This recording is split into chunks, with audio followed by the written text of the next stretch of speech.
What will we do with this moment? How will we be remembered? Look at the opportunities before us. This election really isn't about the left versus the right. It's about we, the people, choosing our government and the choice between freedom versus tyranny. Nobody has a chronic disease burden like we have. Why are we allowing this to happen to our children? Ultimately, the only thing that will save our country is if we choose to love our kids more than we hate each other. What is going on here is deeper than politics. It is deeply spiritual. We are being called to rise above the hatred and the fear and the evil. We need to remember above and beyond that we must love our neighbors, that we must treat other people as we hope to be treated. You want to be a rebel? You want to be a hippie? You want to stick it to the man? Show up on your college campus and try calling yourself a conservative. America is going to reach heights that it has never seen before. The future is going to be amazing. We're not a cult. Let me tell you about the following program. It's just a gathering of like-minded individuals seeking greater personal growth, community, unity, learning, thinking. It's not at all a cult. Type of cult. No Kool-Aid, no spaceships, no mandatory tracksuits, no squirrel mutilations, no sacrificing goats, mild farm work, no throwing virgins into volcanoes, no shucking off clothing while dancing around a bonfire in the middle of the forest to the beat of a tom-tom, the beat of a tom-tom, the beat of a tom. Joe is not at all the leader of the following. He's just the host. Where's the host?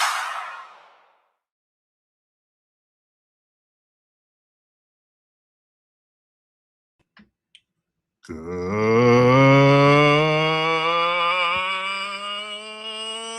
evening, everybody. Welcome to the following program. I am your host. Ran out of air.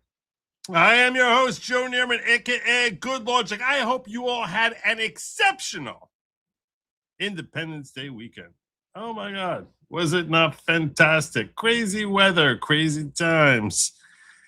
And there's rarely a moment that we have during the course of a year where you see the stark difference, the dramatic difference between those who are on the right side of history and those who are committed to being on the left. It's astonishing how they're so committed towards the self-flagellation, the self-flatulation. It's unbelievable how they literally can just be the turd in the punch bowl. It's like, why? Just like take a day off. Enjoy yourself. It's the summer. You're probably on vacation. Most people, national holiday, you're probably on vacation. Just take a day. Just chill, breathe, enjoy. Recognize that, you know what? Thank God the world is kind of even-keeled. It's kind of even-keeled. Yeah. They're so freaked out. All of them. Oh, my gosh. So I thought to myself, this is a good time.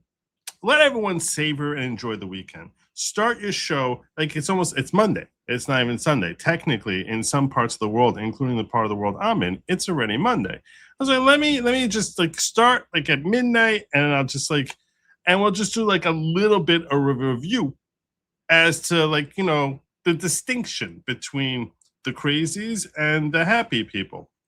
That's what I thought I would do with you all. As it happens, just by quirk of fate, because God is great, I had a very bizarre weekend, a really, really, really strange weekend. So I'm going to share with you details of my personal story just because I feel like this is like a late night show, and during late night shows, you know, it's more of like it's an intimate type of thing. It's not like a regular weeknight show. You know, it's not. I know it's not. You know, it's not. And that's good. It's like sort of like, it's just you and me. It's practically like the Diggers, but like a little bit extended, a little extended out beyond the Diggers. So I feel like, you know what?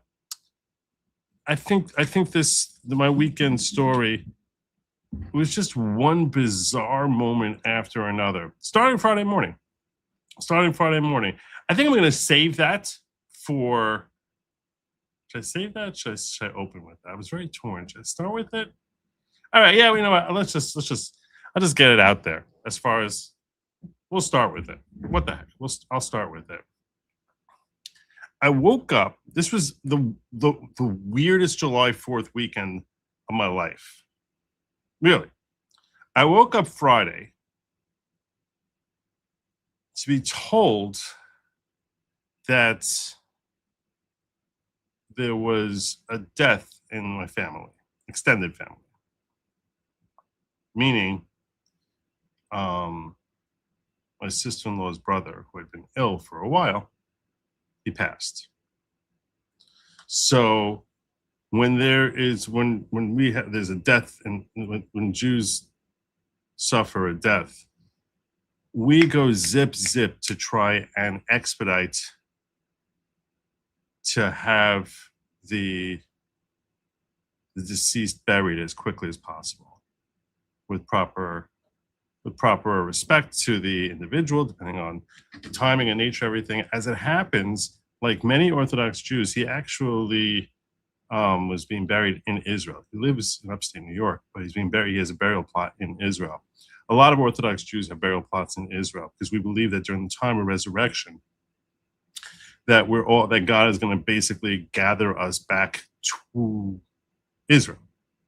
In the Messianic age, after the Messianic age starts, that God's going to gather us back to Israel. And according to some rabbinic authorities, like bodies that are buried outside of Israel are going to actually roll to, I don't even know how it works with oceans and stuff like that, but they can basically roll to Israel. So, and that those who are in Israel proper, that they basically won't have to suffer that indignity. I don't know if it would be painful, but that indignity or whatever. But basically, so because of that, a lot of Orthodox Jews try to get themselves burial plots in Israel. And so he has a plot set up for himself in Israel. And as it happens, my sister-in-law, my brother's wife, she was actually out of the country with her wife and mother. So they were like on a vacation. It's horrible. Anyway, so I basically woke up like coming into like July 4th weekend with like that dropped on my plate. So I dropped everything, went straight to the funeral. And then I was going from the funeral to upstate New York, right? Because many of you know that during the summer, so I go up to this bungalow colony that I go up to where we have like, my in-laws have like this really big place that they basically invite everyone to come up. And I would go up like on weekends. Last summer, I spent most of my summer there. My wife will spend like the whole summer there. I would typically go up on weekends. So since that's in upstate New York and I'm coming from Jersey to Muncie, so Muncie's like on the way to upstate New York. So I basically was like, all right, let me pack everything up that I need to take with me and then go rolling on up to the Catskills. So I did that and I went to the funeral, and this funeral was the strangest funeral. This was very atypical Jewish funeral because as it happens, this guy was kind of a hero in that he was a firefighter. Like he had started off from the time he was like a teenager being a volunteer firefighter. So, and then end up joining into the Rockland County Fire Department, and he was working there for decades, putting out countless fires. I don't know how many fires you do a year when you're working in fire department, so I don't want to overestimate the number or sell them short, but basically doing that for years while also having also being a CPA and being an attorney, I don't know where this guy found time to actually raise a family. He had 3 beautiful kids, a wife and 3 beautiful kids. And then this guy went out and adopted a kid with Down syndrome, who I'm not sure if this is, I never got the details on this. I think he might have been orphaned as a result of a fire. So this guy basically was like, I'll take him on. Just a legendary dude. Amazing. I mean, the guy's just remarkable. And he'd been sick for a while. I've been sick for a couple of years, actually. I've been praying for him, as had many other people for a while now. So what was weird about this funeral from an Orthodox Jewish perspective is that there were hundreds of firefighter and police there in full dress uniform. And they're standing around his casket, which was like in a separate room, where it was in a synagogue, the services. So, and they had the casket in a separate room with an honor guard around the casket. And it was a very surreal type of thing, because it was, Jews, Christians, whomever. There was some Hasidic firefighters there, so you see like in dress, firefighter blue, full dress with like the long curly lock pious. Like it was very, very weird. Now, normally what we do is after we end up eulogizing, they'll have several people go up and eulogizing, maybe saying some psalms for the deceased. So we'll carry the casket out to the hearse, and it's considered an honor to the dead that we walk behind the casket as if we're like escorting him toward the next world. So we walk behind the casket, and as they brought it out of the synagogue, the casket out of the synagogue, so one of them said, like one of the chiefs or whatever, like barked out, "Department 7, present!"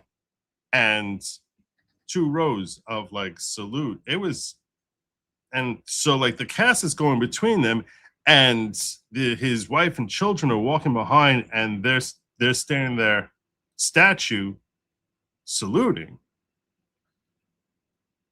And it was, and I was like, it felt weird to walk between that, like to walk between the rows of firefighters saluting the casket, because it almost felt as if they're paying tribute and honoring. And I was like, that honor is, I don't deserve that honor. It's not my immediate family. It's my, it's family of family. I was like, I don't, but then I'm like, but like our custom is that we're all supposed to go behind the casket. So I was like, all right. I don't know what to do. I was like, I'm just gonna do what they're doing what their custom tells them. I'm gonna do what my custom tells me. So I hope no one takes any offense. I don't think anyone cared. And then other people, but like it was basically his family, and then there was like a gap of like 20 seconds, and I was like, oh heck, I'm not gonna. They look like they're gonna stand there for an hour. I don't know how long they're gonna stand there for. Like long after the family passed by, they're still standing there honoring, which was beautiful. It was really nice. It was really, really beautiful. And then yeah, so that was a very depressing thing. It was a very depressing thing. Not exactly the way you want to go into like a holiday weekend.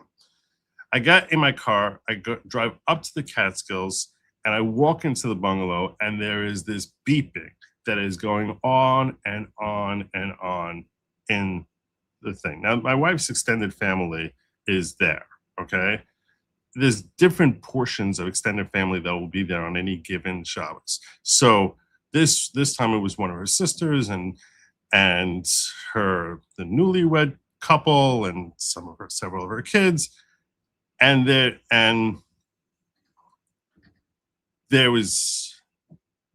there's crazy loud, like alarm type of beeping, and I was like, what is that? And apparently they have some sort of commercial refrigerator, and they couldn't figure out how to get this beeping noise off.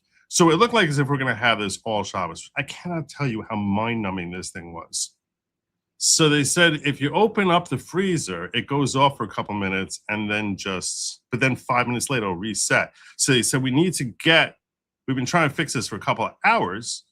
And so we decided we're going to call down some service guy to come take care of this thing. So I was like, I can't handle this. So I opened the freezer up and closed it. And sure enough, the noise went off and then it never went back on. So I feel like I fixed it. I don't know what the deal was there. An hour and a half later, the entire colony lost water. So you have to understand, in a bungalow colony, you basically have 40 different units. When they say unit, it actually means houses, which are much nicer than mine, most of them. Some of them are actually like little bungalow type of shack things, which look like something that, was, 1950s Hatfield McCoys, like they would live in. And then some of them are these houses that have been rebuilt, which are much nicer than mine. Okay? So it's a weird blend in this colony because so much of it has been redone over the decades. Well, the entire colony, no water. Toilets, nothing's working. Showers, nothing. Now, what you might not appreciate about this is that Orthodox Jews, during the 2 hours before Shabbos, that's when the showers are going nonstop. People are just like jumping into the shower because you want to be like showered and cleaned up before Shabbos. So it's like basically, that's like the worst possible time to have a shortage of water. So what did I do? I ended up basically having to go to Satmar. Now, many of you might not know what that means. I don't even know if I should explain to you what that means. So when I said I had to go to Satmar, Satmar is a Hasidic sect, very nice people, very, very nice people. And they have like a public bathhouse. For the purposes of keeping this it's a family show. I'm just going to tell you, I was not looking forward to this situation. This was not a situation I was looking for. Everyone there was very nice. I didn't want to have a conversation with anyone. I was like, what am I going to do? I need a shower for a shower. It's like, what am I going to do? So several of us ended up going over to Satmar and using like the public bathhouse there. So that was kind of weird. And I thought that was the end of the weirdness for the weekend. No.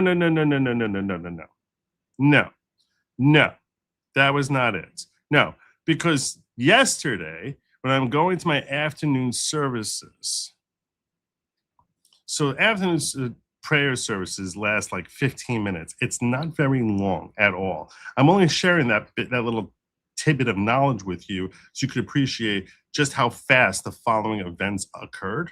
When I walked to the afternoon services, it was beautiful weather.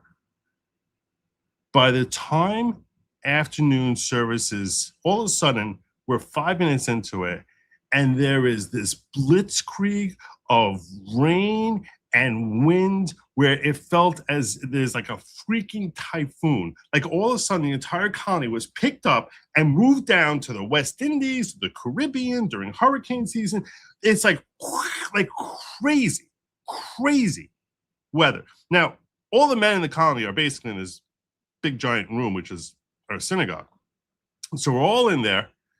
And right as we concluded our prayers, lights went out. And we're all looking around. You have to understand, bunch of Orthodox Jews, we don't deal with electricity on Sabbath. What stays on, stays on. What's off, stays off. We don't deal with that. We just don't do it that. That's like part of like the whole honoring the Sabbath is we don't, the same way we don't drive. Part of the reason we don't drive, part of the reason is because it's like you're dealing with electrical stuff.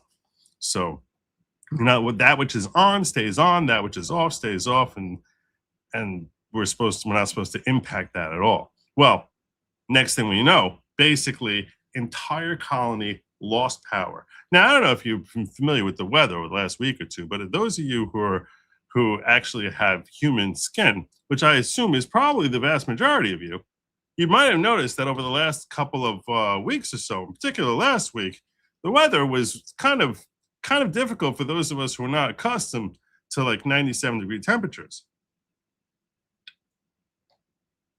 Losing power is not a cool thing in that type of environment. And sure enough, no sooner had the power gone out, we open up the door and we see trees blown over, power lines are down, and we're just like, oh. So someone actually called the fire department, which they asked the rabbi, because we don't pick up the phone and call anyone unless it's like, a life and death type of emergency. So it was actually one of my brothers-in-law, who's a member in the emergency medical services called Hatzalah, who went over to the rabbi of the synagogue and is like, I think I should call the fire department because there's live wires out here and someone, God forbid, could get really hurt. And he said, yeah, you should go call the fire department. And they came presto. They really came very, very fast. 20 minutes later, they're there and like basically shut off all the power. So thank God nobody got hurt. No buildings were even damaged. But the entire electrical structure of my colony is basically blitzed. There's one unit which has on a separate power grid than the rest of the colony. They had light. So we ended up doing our evening services there. But now, basically, as sun is setting, because it started at 6:40 is like when it started to really pour. And when we lost our power. Over the next couple of hours, we know there's nothing we can do. You can't leave. You can't go anywhere. They didn't want us. My father-in-law was like, you're not opening the fridge because we need to keep the cold in there. And I don't want things starting to go bad. See, the water wasn't working also because it's electrical pumps for the water. So again, no water. So there's no water, there's no electricity, there's no food you can actually take out of the refrigerator. We can't leave. So we're stuck there until Sabbath ended, which was like 9:30 or so. So like 3 hours or so. And as the sun is setting, I was like, this is what it felt like to be on the Titanic as it was going down. It was it was like basically it's sinking and sinking. And as the sun is setting and it's starting to get darker and darker. And I was just like, and so I was talking to my family and people are like, yeah, when Sabbath ends, like we're going home. And people are like, my father-in-law's like, really? He's like, why? Why would you leave? So I was like, you have no food, you have no power.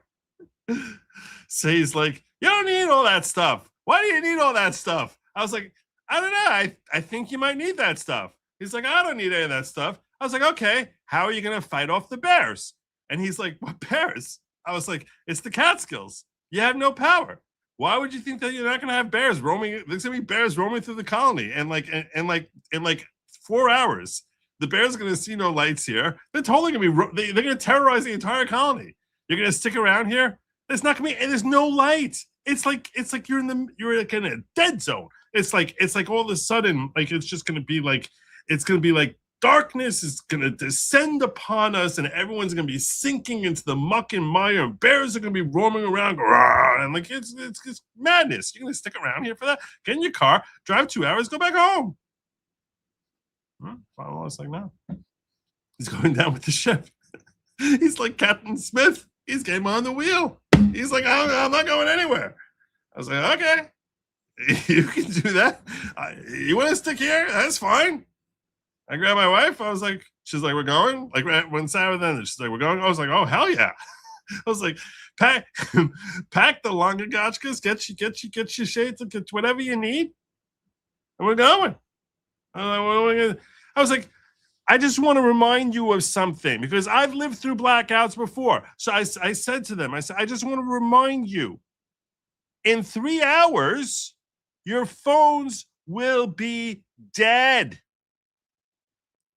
D-E-E-E-A-D, dead. You have no way of charging them. What are you doing now? Now you're all walking around with your little, you're all so excited. Oh, yeah, I got a little flash on my phone. It's totally fine here. Everything's totally fine. No. What are you supposed to do when the phone, when Okay, listen. Our forebears, they were prepared for situations like this. They grew up in this type of situations. They understood the difficulties that you have to deal, like basically with only candles. And as soon as some wind came along, basically life was over, and you had to, like, hope the coyotes didn't find you. But we're not equipped. We're not equipped for that. We're not built for that. We're very, very much built to be dependent on our cell phones, on having lights, refrigeration, toilets that work. I don't know. Look, I understand 150 years ago, that was not, those were all considered unnecessary luxuries. But for us today, I think that these are considered necessities. So I was like, you guys can stick it out. Not me. So I got the wife. Took Lady Lawgic, packed up our stuff, grabbed whatever we needed, and came back home. And I have to tell you, it was such a bizarre trip home, because while we're driving down Route 17 there, everywhere, whole night, fireworks going off. It was beautiful. It was so surreal. It was such a weird, I was like, this is the weirdest weekend I've had in memory. It was a very, very weird weekend. Anyway. So that was my July 4th. I was like, I'm never gonna forget July 4th, 250. Not for any reasons that are related to what any other human is gonna remember about July 4th, 250. My July 4th, 250, I'm gonna remember for a completely different set of reasons, just because a whole set of experiences I never had before in my life. That hit me this weekend. So there you go. The Catskills Comedy sounds like Dirty Dancing Summer Resort. It's pretty much, except there's no dirty dancing. There's no dancing, and it ain't dirty. But yes, it ain't dirty. And that's another thing, by the way. I was talking to some other people there, and they're like, "Yeah, you know what? We can rough it out here. It's like camping." I was like, "No. You're not ready. You're not cut out for camping. You're cut out for glamping." Which I only learned this term a week ago, but that's what they're cut out for. I don't know if you're familiar with the term glamping. This is actually a real word that I learned a week ago, which I thought was hilarious when I first heard it. Which apparently is like camping, but like with like a luxury bed, and like, I don't know, a whole bunch of like you're living like Harry Potter or something, and these big, massive, mighty tents, and with waiters waiting on you and bringing you custard pies or something while you're roughing it in nature. So that's called glamping. It's a real thing. I can't even imagine for the experience that you're actually camping in like the least camping way imaginable. Those of you who actually enjoy camping would be horrified. They saw a can of beans. They go running they go running back for their pedicures in a heartbeat. Can of beans. No. Glamorous camping, glamping. Look it up. It's a real thing. So I was like, that's what you're not cut out for camping. Okay? You're not cut out for camp. You're cut out for glamping, and this ain't glamping, because glamping depends on a whole mess of electricity that you ain't got access to. So you're not ready for this. I'm telling you, you're not prepared for what's coming. Trust me, you are not prepared for what's coming. I'm just going to remind you, like when pretty soon your air-conditioned rooms are going to start feeling like the outside temperature. I don't know if you're ready for that. My gut says you're not ready for that. Bunch of Pampers. They're going to sit there without air conditioning? Are you kidding me? With no access to their own refrigerators? They're afraid that all the food is going to basically go rotten the second they open the refrigerator? You're not ready for this. No cell phones? Little candles? Little tea lights? So not ready for this. I don't think the Bears are going to come. Bears are unlikely. There have been Bears, but I was exaggerating a little bit about the Bears. I don't think the Bears are a serious concern. Could be. God will provide the food, manna from heaven, Joe. Just trust. Yeah. Lead his people through the Catskills. Maybe. Joe would be complaining day one. Does Ivy the heat, the bugs? Are we there yet?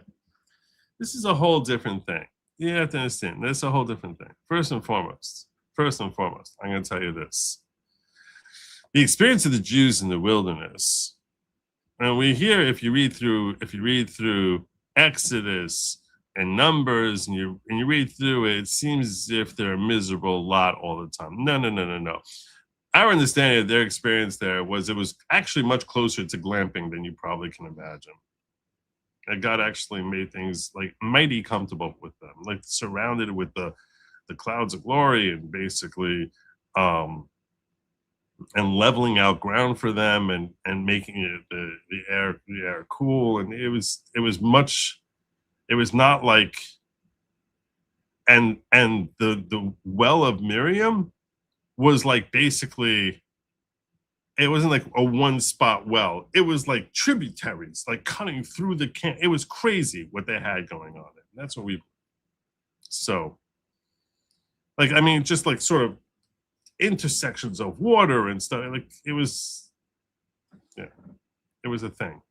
It was not, it's not like if you go camping out somewhere, trust me, you're roughing a lot more than they were. I'm not to tell you there weren't challenges. There definitely were challenges, but yeah, I don't think it was like, I don't think they had bugs. I don't think they were dealing with bugs. Remember the 200th USA birthday when you were 6? I do not remember it very well at all. Someone was asking if I remember. I have a vague recollection. I remember hearing everyone talking about bicentennial, but I don't remember July 4th, 1976, per se. But my life became tied to a set of wheels. Glamping and camp became Hilton or Marriott. Exactly. Well, your life became tied to a set of wheels. I mean, you're not in a position to go glamping or camping. Come on. All right. When I say that, like someone says, like, it's like when someone asks me about football. You see, when someone asks you about camping, it's like when someone asks me if I want to play football. I'll be like, yeah, I'm really looking forward to a next skill goal. Thank you so much, Tony Malone. Appreciate the little gift chat there. Little July 4th love. Thank you. Much obliged. I should remind you all, while I'm here, that in honor of July 4th, we're having a little sale over here on my store.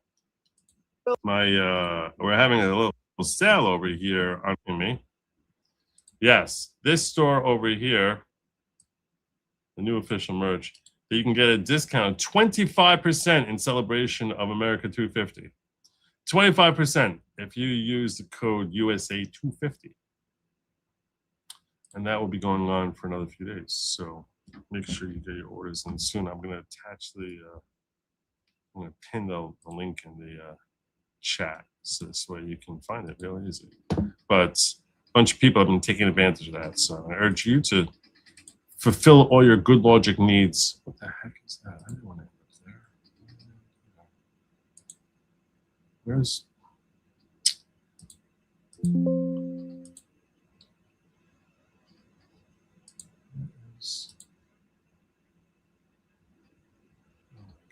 trying to find my ghetto. All right. How do you plead, guilty or not guilty? Oh, guilty, but with a real good excuse. They plead not guilty. The prosecution. Stop doing that. Okay, so when I click on this thing, I can't see the chat now. I don't know why YouTube does this. And it says private video. What the heck is happening? Is this thing working?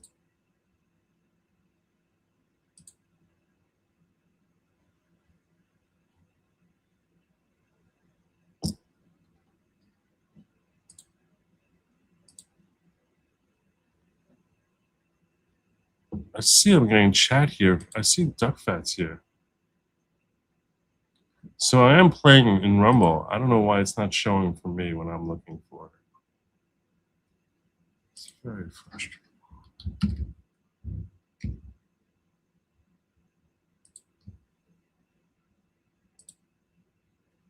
There it is.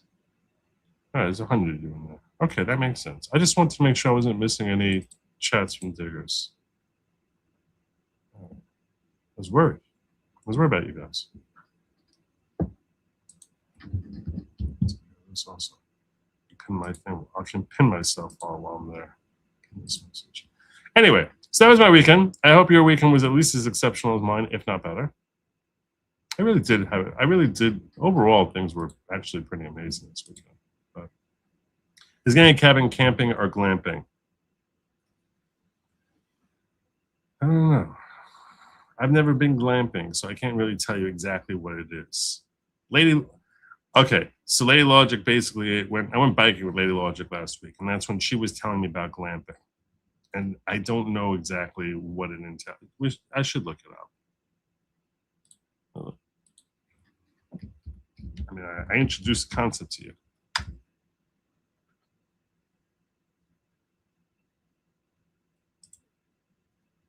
The world's best glamping sites, booking.com. Glamping destinations. What is that? Oh, that didn't work.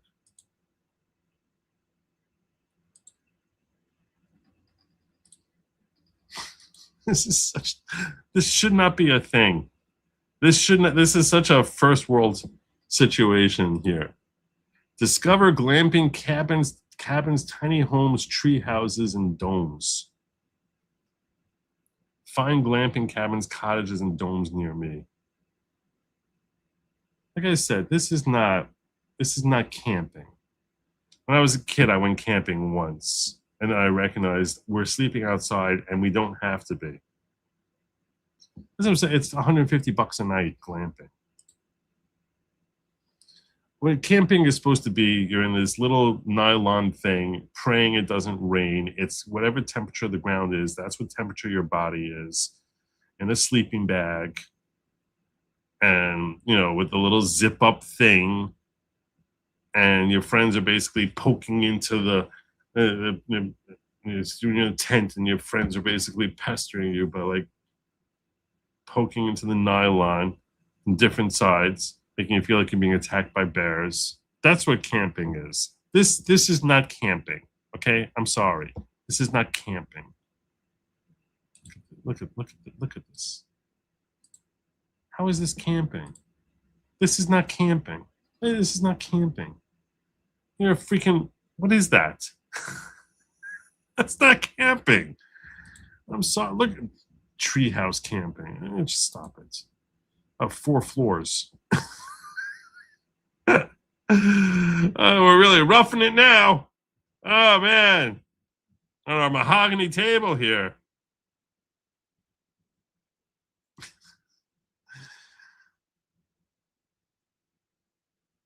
With your little walk-in showers, you're really roughing it. Oh my gosh, your saunas there. Glamping. This should not have this. This should be a front to anyone who actually takes camping seriously. Not that I ever have. Like I said, I went camping once in my life, and that was enough. But I don't have the audacity to pretend that I'm camping and going someplace like this. I just don't. I don't have the audacity. I'm like, you gotta have a nerve to be shacking up in something like this and pretending you're camping. That's not camping. No.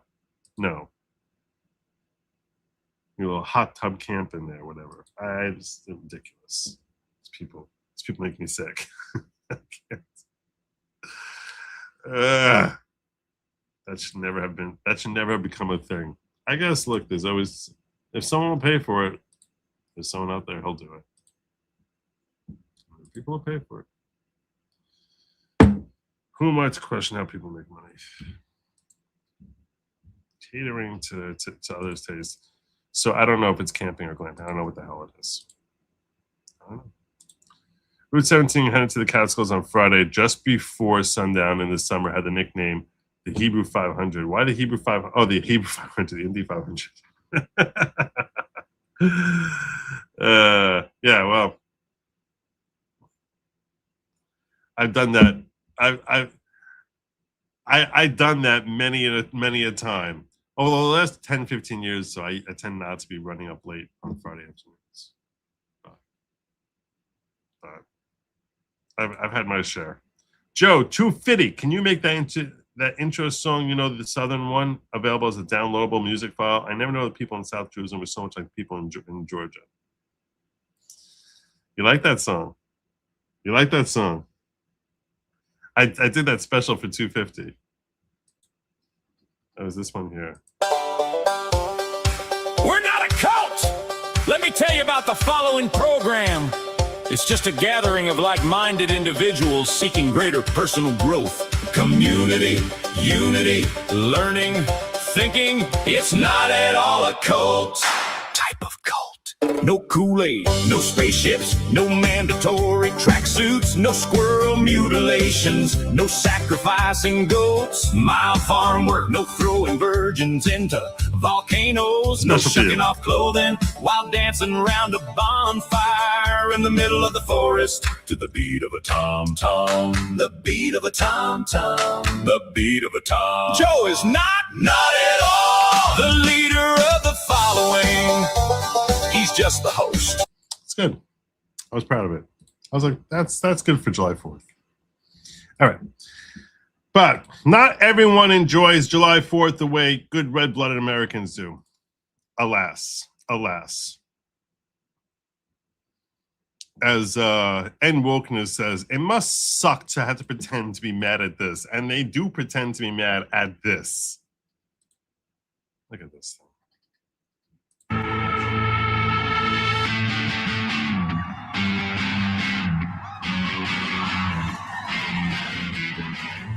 Wow. Happy 250 years, America!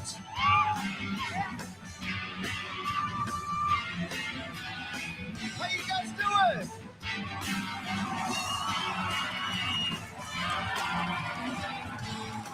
Waiting for the break of day. That's pretty wild. Now, eventually the smoke starts becoming something that's obscuring what you can actually see. This is something that, unfortunately, it's like no matter how big you go in fireworks, at a certain point, it starts becoming like something you can't fully appreciate the fireworks.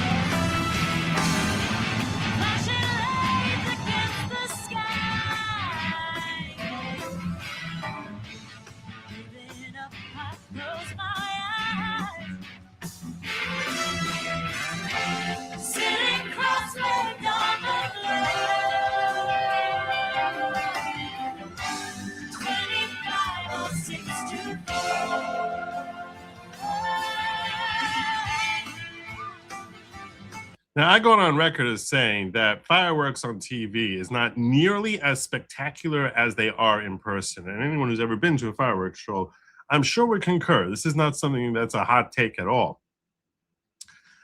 But even that still looks mighty freaking impressive. It looks mighty freaking impressive. But what does play better on TV is drone shows. This is unbelievable what Dallas had. 2,500 drone show. This literally reminded me of the scene out of Harry Potter from Goblet of Fire, where they're like dancing like leprechauns. This was just crazy what they have here.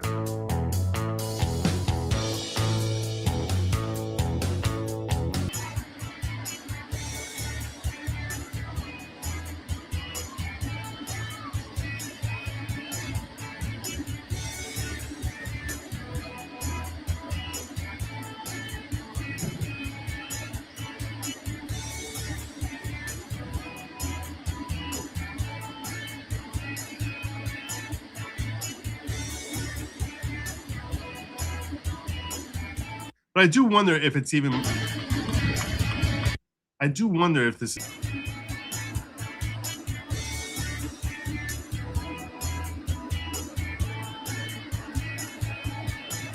I couldn't create with 10,000 drones one of these things, and they were having them fly into the different spot to make the new image. I can't even understand. These people are just mystifying. So while Americans are actually enjoying and celebrating, like, actual patriots are actually enjoying and celebrating the 4th of July, because, like, we're normal. And apparently the entire world is celebrating the 4th of July.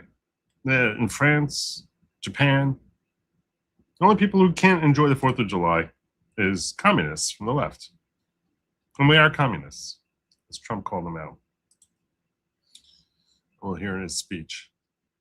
And he's breaking down over here. This is George A.A. I don't know who he is, but he's breaking down how the left was basically so miserable over this weekend. Do you guys know, in some blue cities, they just canceled the fireworks, the celebrations? These leftists, these Democrats, they hate this country with a burning passion. You see the polls all the time. How proud are you to be American? Republicans, yes. Conservatives, yes. Very proud. Independents, yeah, very proud. Democrats, no. It's weird. Even when Democrats are in power, Republicans, conservatives are still proud to be American. They canceled in Philadelphia. They canceled in the Washington, D.C. Democrat-led. They canceled their thing. How stupid are you? They are still Buffalo. Happy to be here and would prefer it than anywhere else. And even when Biden is president, we still love America. It doesn't matter. It doesn't matter what's happening. We still love America. We might hate the president. We might hate Congress. We still love America.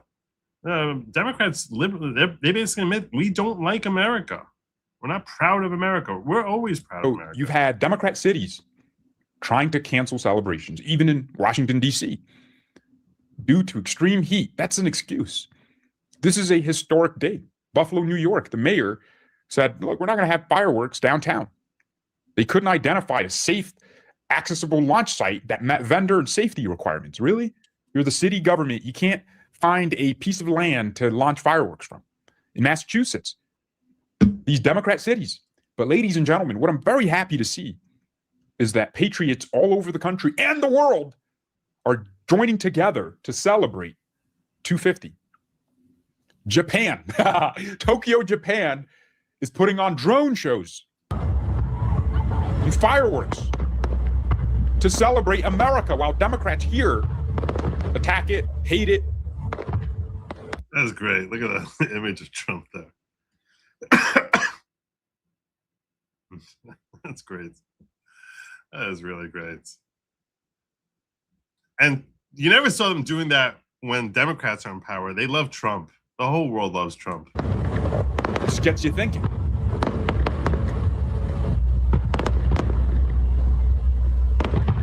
This is going to be dark, but isn't it crazy that we nuked Japan twice? Nagasaki and Hiroshima. And 80 years or so later, we're friends. They're celebrating us. We celebrate them. Yeah. But Democrats, who have done nothing but reap the rewards. That whole nuke thing. Let's let bygones be bygones. Of being here. We put Pearl Harbor behind us. So it's like, okay, you punched us, we punched you. Are canceling 4th of July celebrations because of heat. We couldn't identify a safe site. How utterly ridiculous is that bull nonsense? This is Tokyo. In Tokyo, they celebrate the United States, the country that nuked them. But Democrat cities in America, it's too hot, it's too hot. No, what it is they hate the United States of America with a burning passion. It's devilish, actually. Like I said, if Kamala Harris, God forbid, in a nightmare world, in a nightmare scenario, was responsible for coordinating the celebration of the country, if she was responsible for that, and it wasn't Trump, I would still be rooting for this. I'd be like, go America. Go Kamala. No, I can't say that. I wouldn't go that far. I lied.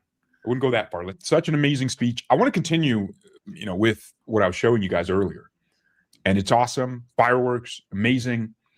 So Japan is celebrating America while Democrats attack it. France, Emmanuel Macron, President Macron of France, La République France, come on, comment ça va? They are celebrating the United States. On the Eiffel Tower, they put 250. France always loves us, man. They gave us the little. I use my little coupon code there, USA 250, which gives you 25% off at Good Logic on your Good Logic merch. Lay up, gave us some forces against the British. It was awesome. And now look, the Eiffel Tower has USA 250 on it, while Democrats in the United States are crying that this Independence Day celebration is going well. It's crazy. Literally committing crimes, ripping up the reflecting pool so it wouldn't look nice on July 4th. It is actually crazy. And there's something really cool that happened in Texas. We need to do more of this, okay? He's going to share with you the drone show that we were just watching. That's actually how I found it. And in Vegas, the Sphere, very iconic, okay? One of a kind in the world. I don't think any other country has a sphere like this, specifically like this. They had the Constitution, the Declaration of Independence. They had a few other pictures of the U.S. landing on the moon. Like, it's cool. Like, that's amazing. That's what a city is supposed to do. And of course, we have the legendary video of the F-35 hovering. Magic. This is magical. This is not supposed to happen. Meanwhile, the mayor of Buffalo, New York, Sean Ryan, the Democrat, says we can't do fireworks because we can't identify a safe place to launch them because they hate the United States. It's undeniable. Of course they do. Trump's flying was absolutely dope. Look at this. Wow. Imagine being the Air Force One pilot. And Trump wants you to fly over Mount Rushmore. You're just like, oh, man, how do we? Because, it's not like they built whatever airport or landing strip they're landing at specifically for, this angle flying. So it's like Trump probably said, look, it'd be really cool, guys, okay, if we did a flyover, okay? The people want to see it. They want to see a little flyover. And then the pilots are like sweating because, they got to do this flyover and maybe do like a 360, 180 twist and turn ballerina to go back to the airport and actually land. So look, kudos to them, congratulations. That's awesome. And it's the new Air Force One as well. So actually looks sick. That's pretty wild. I saw a video. I don't know if it was real. I will tell you, when I was a teenager, so I mentioned on the show here in the past that when I was young, since my parents were both teachers, so on summers, they couldn't afford summer camp a lot of years. So, or, me and my siblings. In lieu of that, we would go on a 2-week trip every summer. 1 year north, 1 year south, and then we started going west.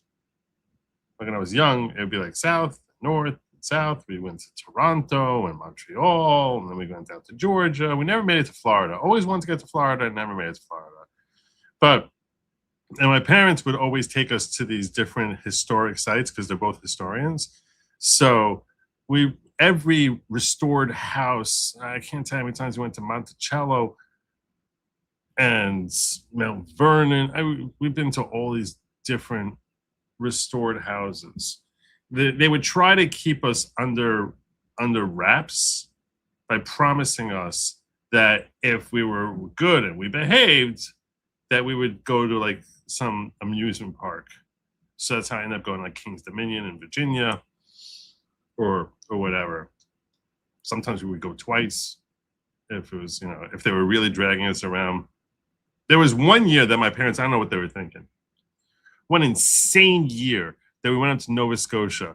And apparently there's some sort of drive, which is a big circle to look at trees. Okay? A big circle to look at trees. I don't know what the heck this was. What were they thinking? I'm like 7 years old, 9 years old. I don't know. I had to sit in the middle the entire time, obviously. And it's like, we're literally just driving for the sake of driving. I was like, we did plenty of driving to get here.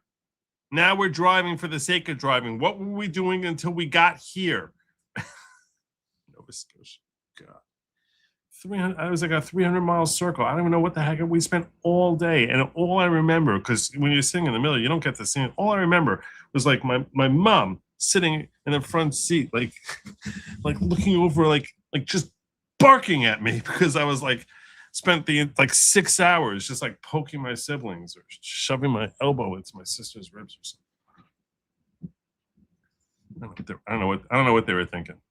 But yeah, we did go to plenty of went to the Montreal Expo. I think that was 1976. Went to the Montreal Expo, but that would have been late in the summer. It wouldn't have been July 4th. So, but then the reason I bring this up is because when we started moving out, we started going west. That was better. I liked West better. West is cool. We went to Mount Rushmore, and that was actually the coolest thing. If you've never been to Mount Rushmore, which I understand is pretty much smack dab in the middle of nowhere, it's like all of a sudden it's like, oh, here's Mount Rushmore. Literally, it's in South Dakota. It's the middle of nowhere. Middle of nowhere. It's like 1,000 miles from like civilization. It's the middle of nowhere. And I'm sure that plenty of people who live in Chicago think that that's civilization. Okay, fine. It's the middle of nowhere. But we took a helicopter flight to get up close to like see Mount Rushmore. That was friggin' cool. It's like being on a roller coaster without any tracks. Helicopters are awesome. Anyway, but I really, really enjoyed Mount Rushmore. I really did. Anyhow, July 4th is a good time to wax sentimental about your youth, I guess, right? So, Joe, what's really funny is Ukrainians were looking at this going to the drone show. We'll show you. You go to a drone show? We'll show you. I don't think Putin's a big fan of drones right now. I don't think you understand. I really want the intro song as a ringtone for my phone. What do you want me to do? You asked me earlier about this. Can you make that intro song, you know, someone available as a downloadable music file? I could probably do that somehow. I gotta figure out how to do that. Downloadable music file. Should be able to do that. I gotta hook you up. I'll take care of you. Sure. On Facebook, a bunch of professional victim race baiters were claiming that you shouldn't be celebrating the 4th because in 1776 America had slavery, so they weren't free. It was pretty comical. Okay.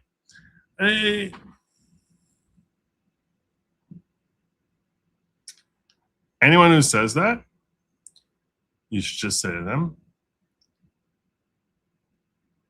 bugger off. No one cares. No one cares. 1776 planted the seeds for you to have freedom and blessings that you could not have had but for those great men who founded this nation. And if you can't appreciate that, you're an idiot. You're a child. So bugger off. Go somewhere else. Tell us all about the really amazing, wonderful, safe haven free zones that there were elsewhere in the globe in 1776. Tell us all about them. Well, sure, they're plentiful, right? Plenty of freedom of speech there, right? Idiots. What we did here in this country 250 years ago, the heritage we have was creating and securing freedoms for humanity that had never been divined in the countless millennia that preceded. It was what made America unique and great was that not merely did we have the miraculous ability to throw off the shackles of what was arguably the mightiest empire on earth, which that's what Great Britain was in the late 18th century. So we had the help of Providence to actually succeed in that. But once accomplishing that seemingly impossible task, after accomplishing that, we had the remarkable blessing of being led by founding fathers who, rather than anointing themselves the new kings, they broke from tradition and history in ways that no prior governance had ever attempted, and did such a remarkable job at creating a system of a constitutional republic. They never called it democracy. A constitutional republic that was dedicated towards securing the rights of the individual and flipping on its head the nature of the relationship between government and citizen. Whereas instead of the government being the lords and the kings and the nobles, the monarchs, but pitting themselves as the servants of the citizen. We are here to serve you. The notion of having public service, which I understand today, given the leadership we have, seems like a joke because none of them seem to recognize that they are public servants, unless it's the retirement time, in which case they're sitting there ripping their arms out, dislocating their shoulders, patting themselves on the back about what remarkable public servants they were. But just conceptually, the idea that the people who are running the state are the servants of the people was a brand new concept that, let's face it, really is 1789 as the Constitution was when the Constitution was founded.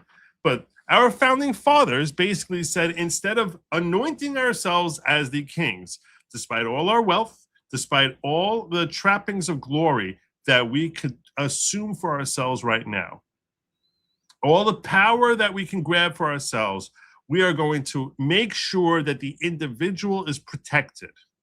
Now, did they have a hierarchy where they recognized certain peoples as being greater than others in ways that make us uncomfortable today? Yes.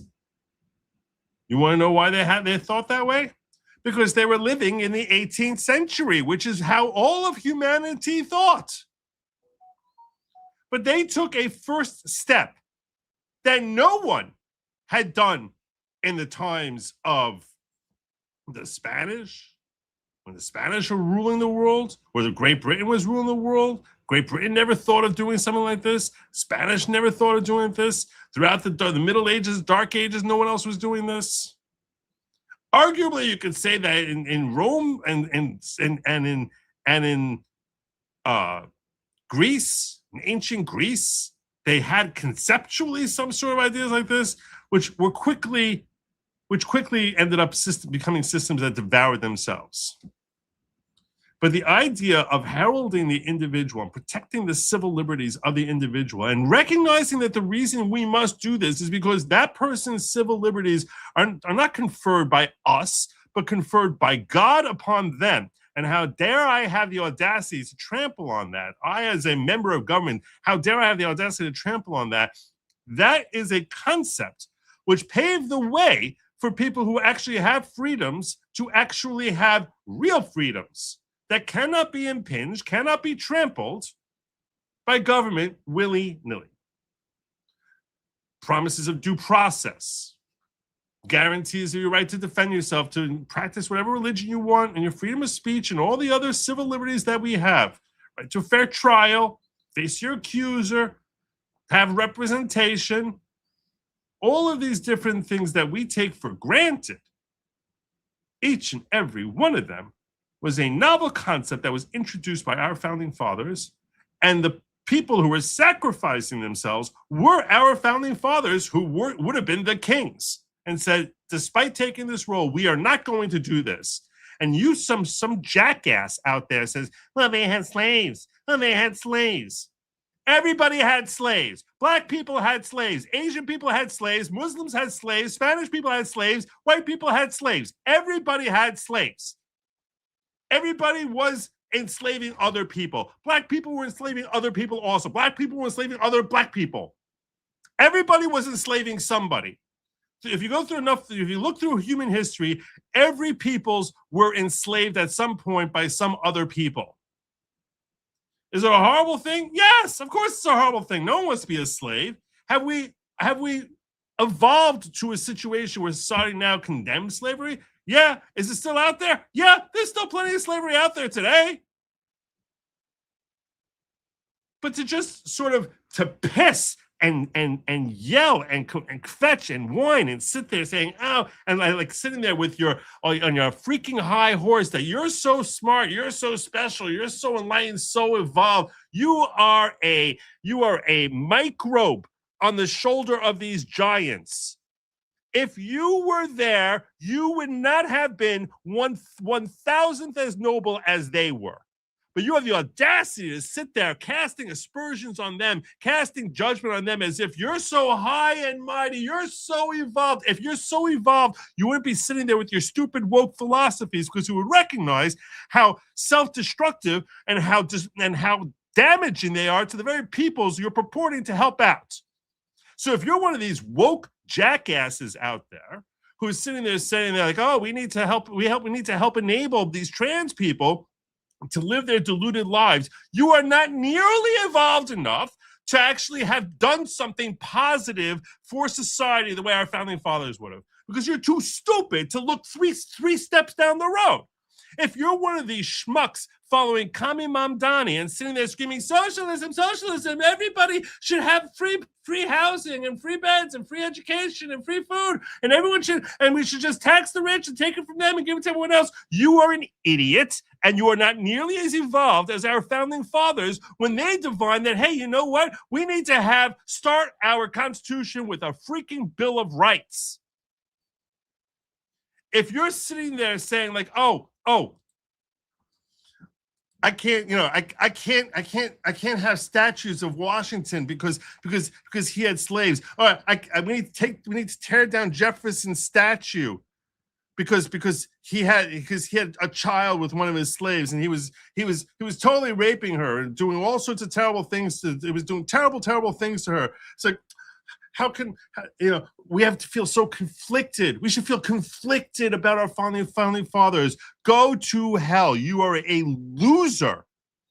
You don't know anything about how you would have thought. You're sitting there with your 21st century goggles, looking at what you would have thought and done what you would have done in the 18th century, when there's no way in hell you would have done that, because you literally cannot look at history and learn as to the evils of socialism. So you're sitting here preaching about how socialism is so great, socialism so great, so great. You cannot actually divine that you are no better than these other socialist leaders out there. And you think, if I was in charge of the world, I would be able to distribute everything equitably and everybody be living in peace and harmony, and we'd all be smoking blunts and singing Kumbaya, which is idiocy and nonsense. And you're too childish, and your brain is too infinitesimally small for you to appreciate, to even learn from history, much less look 3 steps down the road.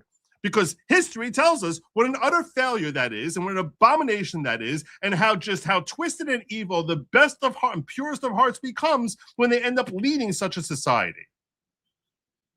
But you're so narcissistic and self-involved that you think that you're special and you're different. You're not. You're worse, and you're stupider than they were. And you have the audacity to sit here casting judgment on them. You sound like a 9-year-old who's sitting there criticizing the theories of like the greatest minds of history. You sound like a child. So no. You're not doing anything to weaken them. You're not doing anything to shame them. You're not doing anything to embarrass them or to lessen them. All you are doing is you're revealing that you're an utter clod, and that investing effort in trying to process whatever mumblings and vapid ramblings come rolling off of your ever-wagging tongue is just a complete and utter waste of time.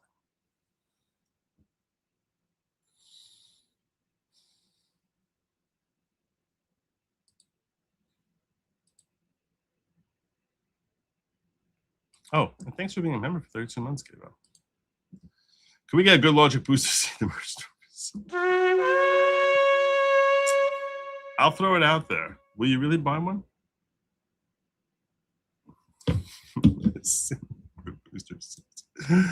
Joe, can you imagine this drone show happening up over Iran? Trump's face looking down at them, knowing each one of them is a lethal weapon.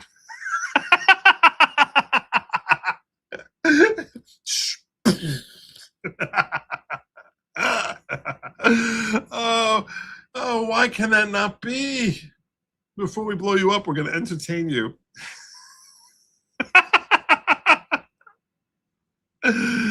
Oh my God.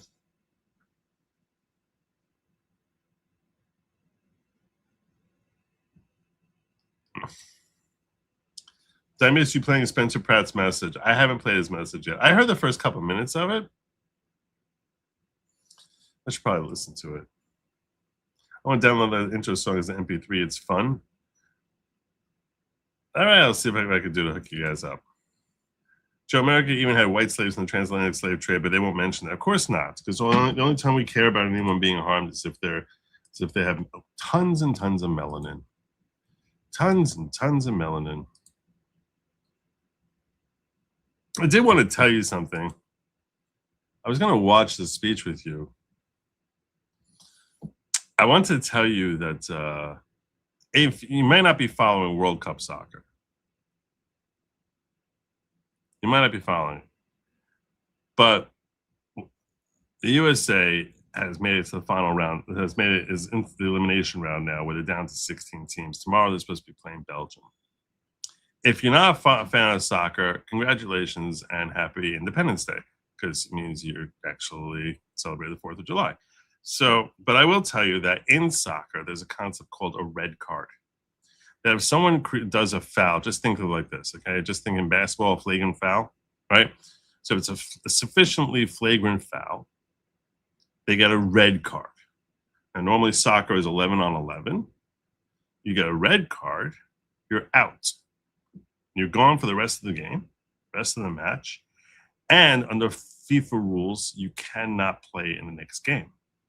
So next game you'll have 11 people, but that person isn't eligible.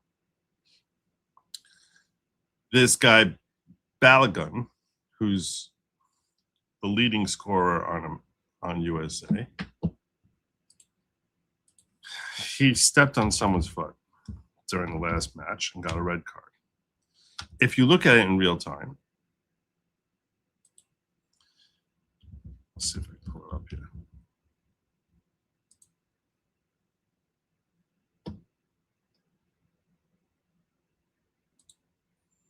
Just recognizing that, okay. This is the moment he got his red card. I'm sure FIFA is going to love me playing Fuller and Balogun's red card, but I don't know. Maybe I'll have to cover this part out. This is him about to get a red card. He was the one. It's 1-0 here. He was the one who scored the goal. It's not on. Let's keep the ball. Let's keep some of the possession. It's been a little bit of a spell for Bosnia-Herzegovina. Balogun again. Right there that's him falling on someone, and they're about to call this a red card. If you look at this, just ask yourself here: does it look like he's trying to flagrant foul the guy? Bosnia-Herzegovina. There, where he stepped on his foot. Down the back of his. Right there. Everyone frames this moment and says, that's why you get a red card. As if that's what he's trying to do. He's really trying to step on this guy's foot like that. It's so stupid. He's sitting there trying to fight for position to get to the ball, and he ended up stepping on the guy's foot. So he gets a red card. And, you know, the concern is that without your star striker, you're not going to beat Belgium, which is who they play next. And you'd be eliminated from that. And under FIFA rules, there's no appealing that. That's it. He's out for a minimum 1 game. They could, in theory, ban him for more than that. So America was very concerned about this. What are we going to do without Balogun? We need Balogun. Game. Yeah, More of a step in action and lacks force and intensity to create that red card. See, Mark, when you see the still.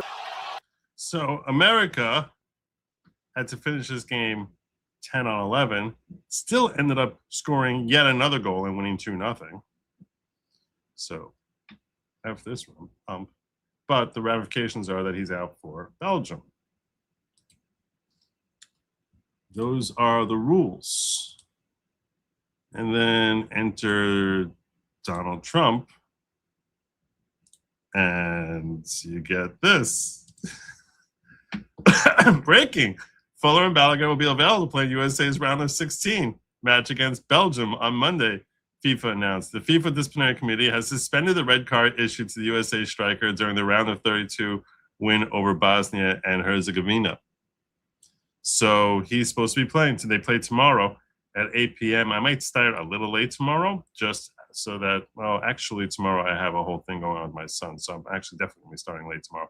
But yes, so Balogun is going to be playing tomorrow.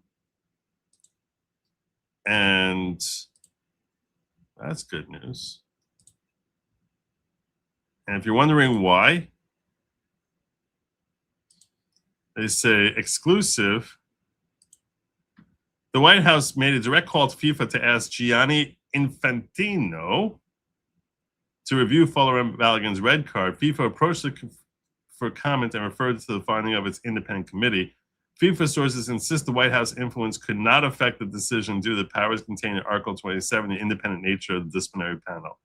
So that's what FIFA's claiming. But then you have this clip, which if I haven't gotten flagged yet, this one's totally going to do it to me. Shane Gillis talking about when he met Trump. So now it's me, Trump, and Ivanka. They're not talking to me, obviously, but I can overhear what they're saying. And Trump goes, Ivanka, how would you like to meet the president of soccer? And sure enough, the president of FIFA soccer was also in the suite with us. He was getting like nachos. And Donald Trump just looks at him and goes, ew. And the guy put his plate down and walked straight to us. And then Donald Trump didn't even look at him. He just kept talking to his daughter, and he goes, this is the president of soccer. And they gave us the World Cup, and they did that because of me. And then he walked out of the room. It was just me and the president of FIFA looking at each other like, that was crazy. So there you go. There you go. And here's Donald Trump when he learns that this is when he learned that FIFA had changed their ruling on the red card and the suspension of Balogun. So somebody had to do it. I am the chosen one. Somebody had to do it. So somebody had to do it. I am the chosen one.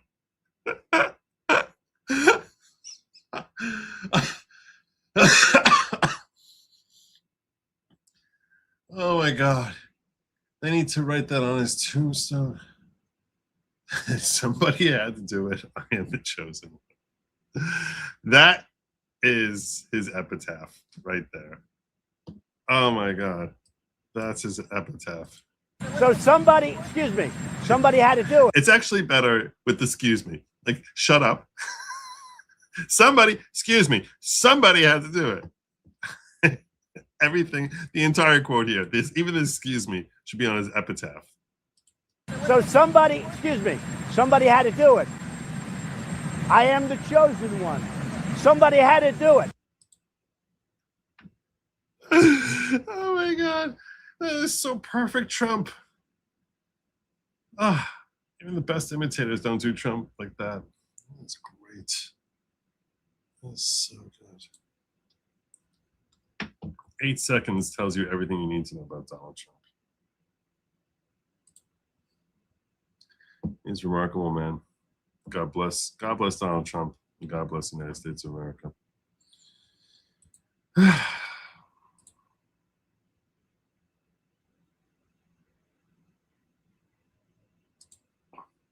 Hey, Andrew, what are you doing up so late? Those soccer players will just let you grab them by the jockstrap. That's what he did. He grabbed FIFA by the jockstrap.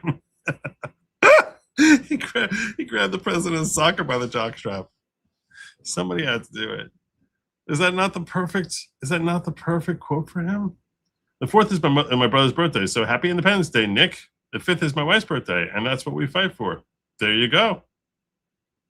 Happy birthday all around. Phenomenal. Exceptional. Yeah. No, I haven't yet.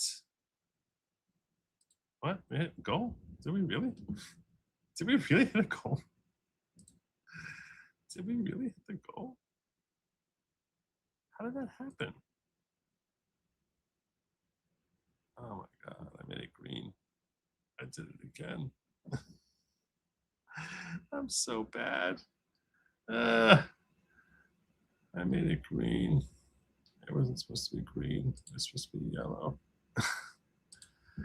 All right. Okay. Go! We hit our goal. It was supposed to be 15 yellows. I don't know how I did 15 greens. That was dumb. But I eat that on my own. Santiago Space Outlaw says, Joe, the current heat wave is really the sun reacting to the hubris of those who claim man is creating global warming. I like that theory. The sun has been trying to give us subtle hints for years now. Now, not so subtle. It explains a lot. That explains a lot that I hadn't ever considered before. I have not yet watched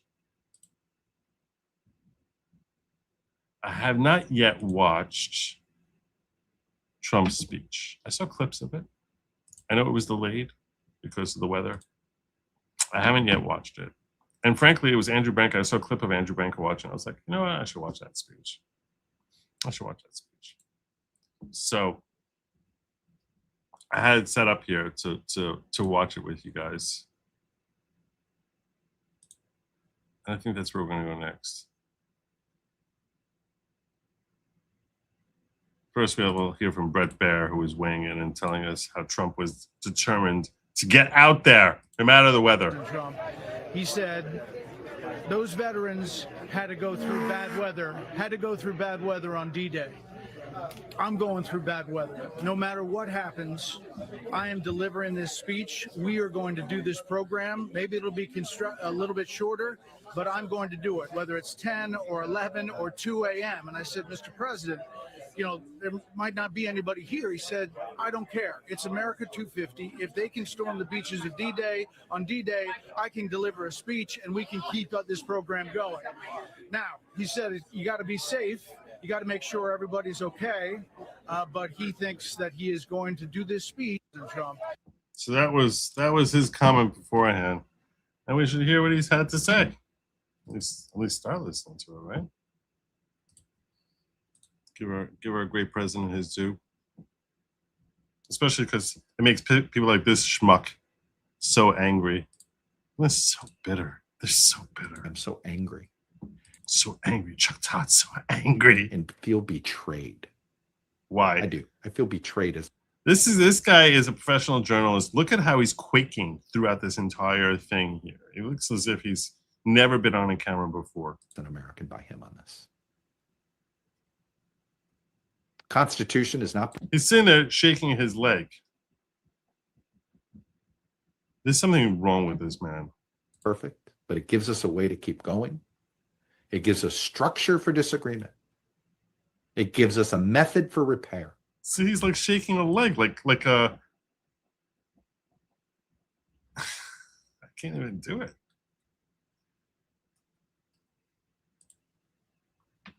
It gives us the possibility of becoming better without pretending we were always good. It makes some of the same promises that some religious texts do for people. And this is why I'm so pissed off. Why? Not because I love the country less. Oh, you don't. You don't. Because I love the idea of America enough to resent seeing it cheapened by this man. America deserved better at 250. Someday, I believe, it will get better. But it's in your hands.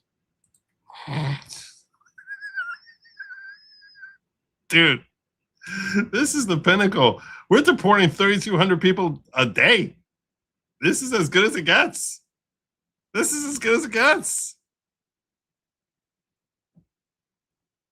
3,200 a day. I don't know. We get to 5,000 a day? You didn't get to 10,000 a day? That they say we need to get to? I don't know. He's doing pretty good work. 3,200 people a day. What more do you want from him? Well, I forgot this meme. I was supposed to share this with you. I apologize. Very unprofessional of me. I feel like I'm Chuck Todd right now. It's Pelican waving his own card back at his red card. You get a red card. Nah, bro, I have the Trump card. I win. What? That's not how it works. That's pretty cute. That's pretty cute. I know I got this Trump speech up here somewhere. Here it is. I know I got it. It's one of these tabs. I was like, I work my way through my tabs. Eventually, I'm going to find the Trump speech that I put up there. All right, let's hear him. And I want to thank everybody because they did the right thing. They saw lightning, and I said, there's no way if we have to speak in front of one person at 4 o'clock in the morning, I'm going to be here. There's no way we can be deterred. And they estimated they had 375,000 people before everybody had to leave. And they now have 150,000 people. It's the craziest thing anyone's ever seen, at least. And I want to just thank you. And I feel so badly about some people. They left and they couldn't get back.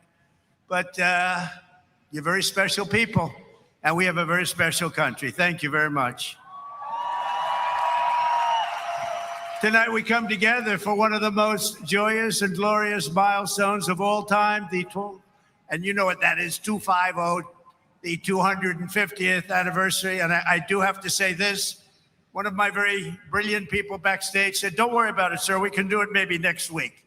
I said, it doesn't work next week. You can do it next week. You see, I like that he knows when to push back on these people. Do it next week. Do it next week. It's behind the bulletproof glass here, which is a sad reflection of what our society is, but it's a wise precaution. This is the big day. We want July 4th. We're not looking for July something else. Because this is the 250th anniversary of the Declaration of Independence, nothing like it. For 2.5 centuries, our American republic has stood as the crowning achievement of human history. This country is the home of freedom. This is the land of liberty.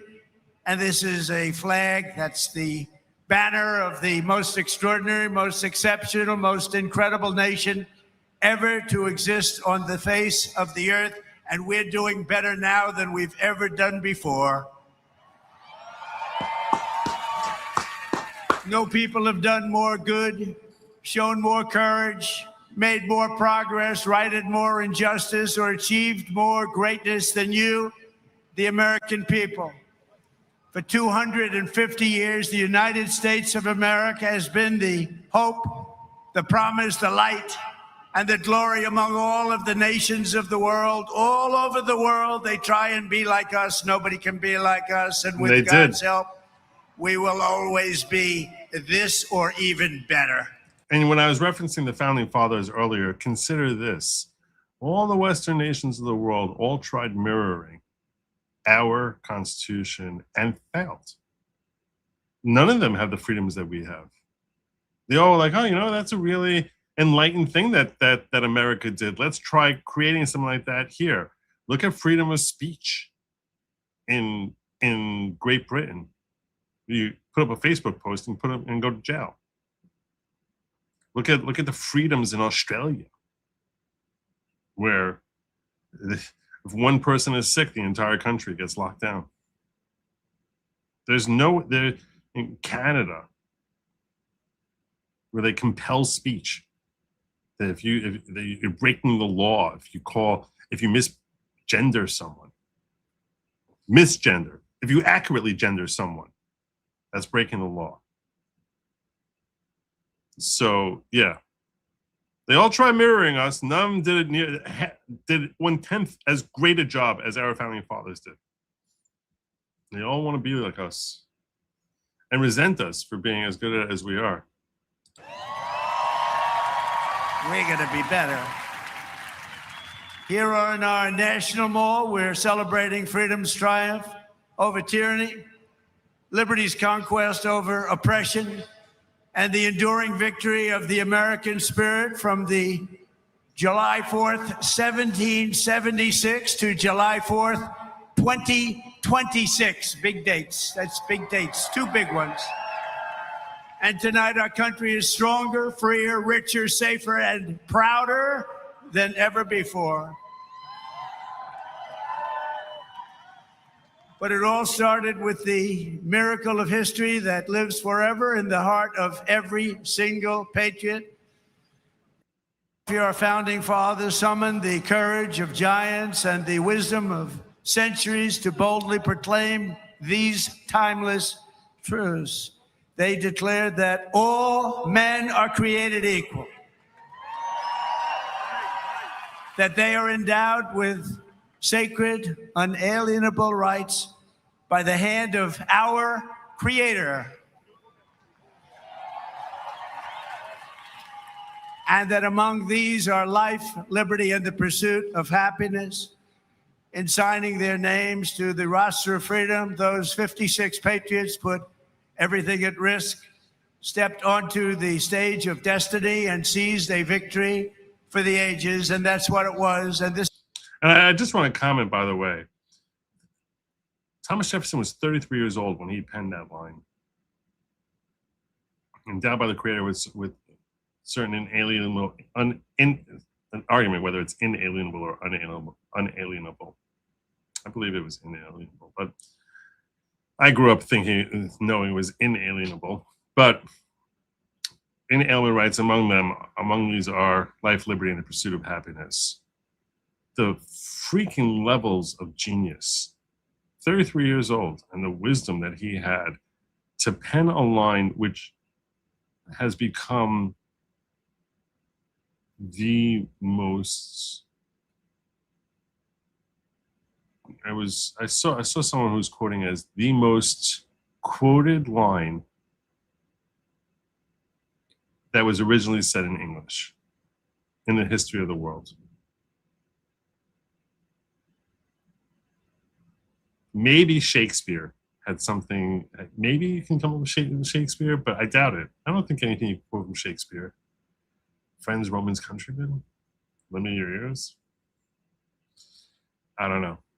I think that line is you can make an argument. 33 years old, because what he's doing is he's encapsulating in one sentence the premise as to why it is that America needs to exist. Why the world is calling, desperately hungering for an America to be founded on principles that would be enshrined and that the entire Western world would absorb and immediately identify as being self-evident truth. And even having the insight to frame it as self-evident truth. Just inspired. I think his words were inspired by God. Just his pen that day was inspired by God. This is an evening for the ages, I believe. This is something very special. This is bigger than if we didn't have the lightning blaring. We had lightning blaring, but this is bigger. Little more inconvenient, but it's bigger. I think in its own way, it's more beautiful.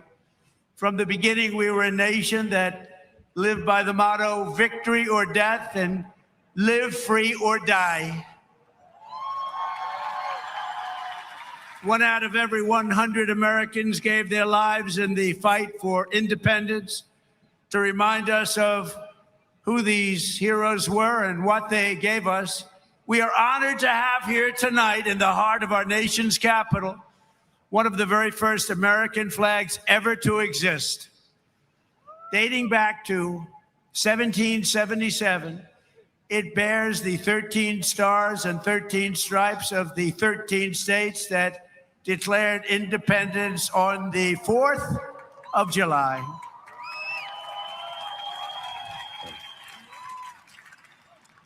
There it is. This was the flag that flew victorious at Saratoga. Wow. And these are the real deals, too. These are the real flags. These are flags that have seen a lot. These were the stars and stripes that flew triumphant when the British waved the white flag of surrender at Yorktown. That was a big surrender. Nobody thought that was possible.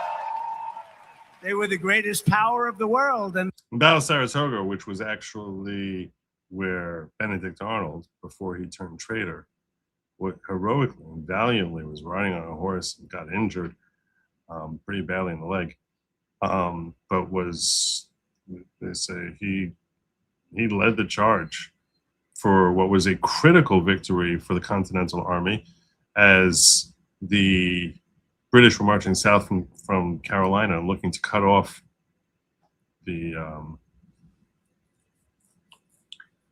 New England, which they felt if they could cut off New England, that they basically would win the war. And the Saratoga was the location that was identified by the Continental Army as the most defensible area for them to attack the British. And thank God they succeeded. And one could argue that without Benedict Arnold that day, we might not have had an America. They don't tell you that. They don't tell you that. We don't like him anymore, because he was someone who ended up becoming money hungry and felt underappreciated and turned traitor. He had a pretty miserable end of his life also. Not that he was ever caught. We never caught him. He got away.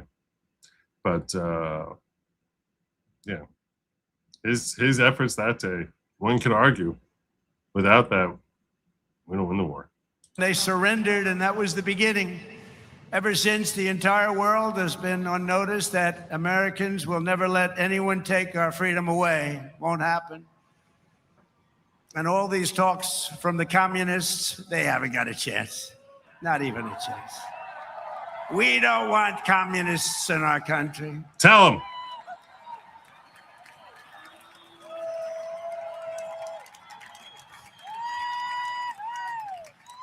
Never worked, and it never will work. This is true. Americans must never forget we are a historic and heroic people with a heroic spirit and a heroic purpose on this beautiful earth of ours. We are made the courage and the fire and the flesh and the blood of the best and the bravest people this world has ever produced. We are the bravest and the best. Tonight we pledge allegiance to the flag they gave us, and we say, God bless the immortal patriots of 1776, and long live the cause of independence. Amen.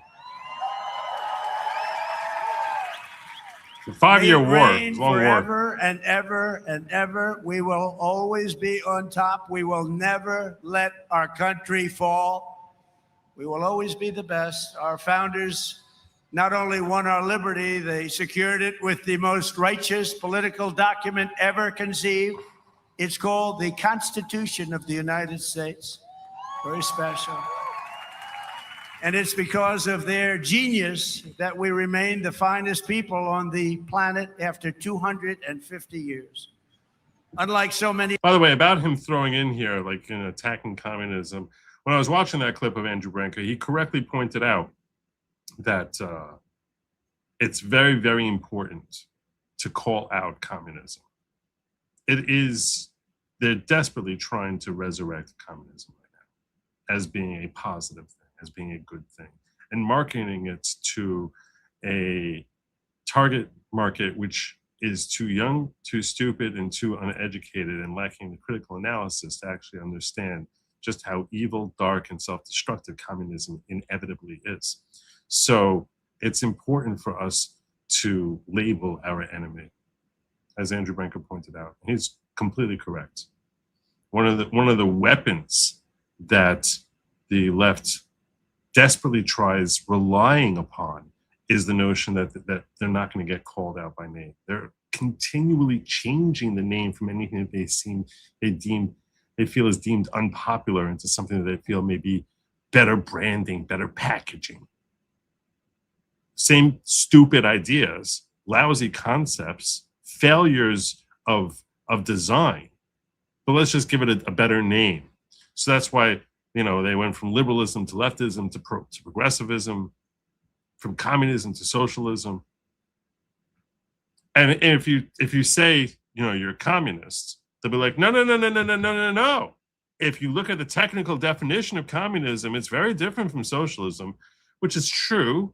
From if you're sitting there answering a question on a political science exam, that communism and socialism are not the same thing. But what everyone called communism was always socialism. They just called it communism. No one's ever actually tried communism because communism is a theoretical state. All these communistic states were not actually trying to engage in communism. They were engaging in socialism. That's what it's called. That's why the communist country of USSR is United Soviet Socialist Republic. Everyone understood it was socialism, then they called it communism. Others in the world, in this country, we have freedom of speech, freedom of religion, equal justice under the law, although I wasn't treated that well, but we won't get into that. And the right to keep and bear arms.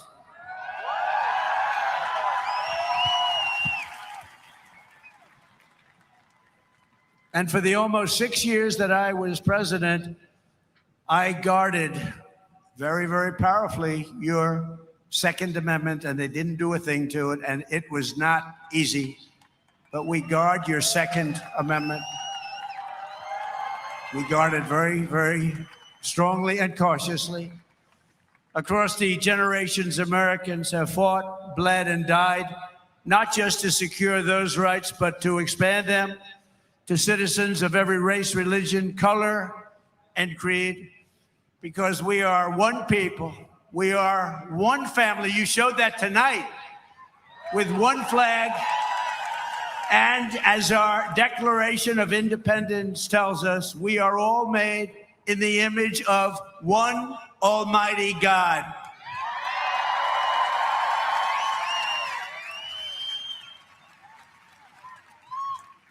And a communist will never say that. Yep, they hate God. They reject God. It's completely, and he seems to be.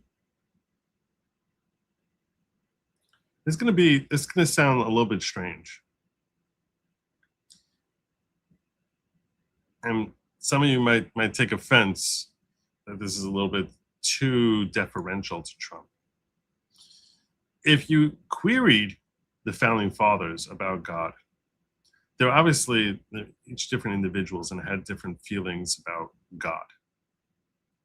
But if you sort of, from what we can glean about Trump's feelings about God, I think that Trump in 2026, to me, feels a lot like everything I read about Thomas Jefferson and his perspectives on God, where he's much less about, Thomas Jefferson was a Christian, but he seemed to be very much less about an established religion than just conceptually God and recognizing a creator. And that's actually, Trump mirrors that perspective. Trump in 2026, much more than Trump in 2016, 2017, 2018.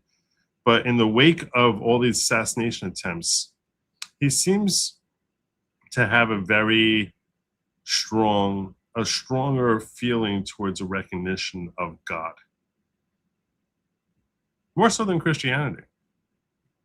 He doesn't really talk about Christianity so much, but he seems to invoke God with a lot more genuineness, a lot more authenticity than he would have when he was in 2020. And I do think that perhaps that's a reflection of someone who's, faced down a gun a couple of times. going to change you. I think Butler, Pennsylvania changed him. And that you see that and you can glean that. And the way he talks now, when it comes to talking about religion, a lot of the way he references it just reminds me of everything I've read about Jefferson. That's for sure. Few heroes. And don't take me wrong. I mean, let's call a spade a spade. Thomas Jefferson was far more cultured, enlightened, and educated than Donald Trump is. That's not. I'm not trying to say he has the wisdom and insight of Jefferson, even though he's a greater president than Jefferson ever was. But as far as being the intellectual that Jefferson is, no, I'm not saying he's that. Jefferson was far more intellectual than he was. Jefferson was far more intellectual than I am.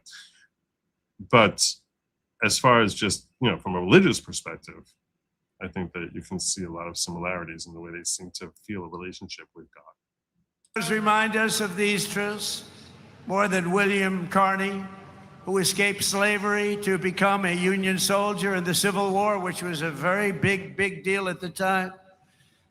On the front lines of battle, he saw a comrade struck down by enemy fire while carrying the Stars and Stripes, and Sergeant Carney dove to the ground to keep the flag from touching the mud. He didn't want to have it touch the ground. He didn't want to have it touch the mud.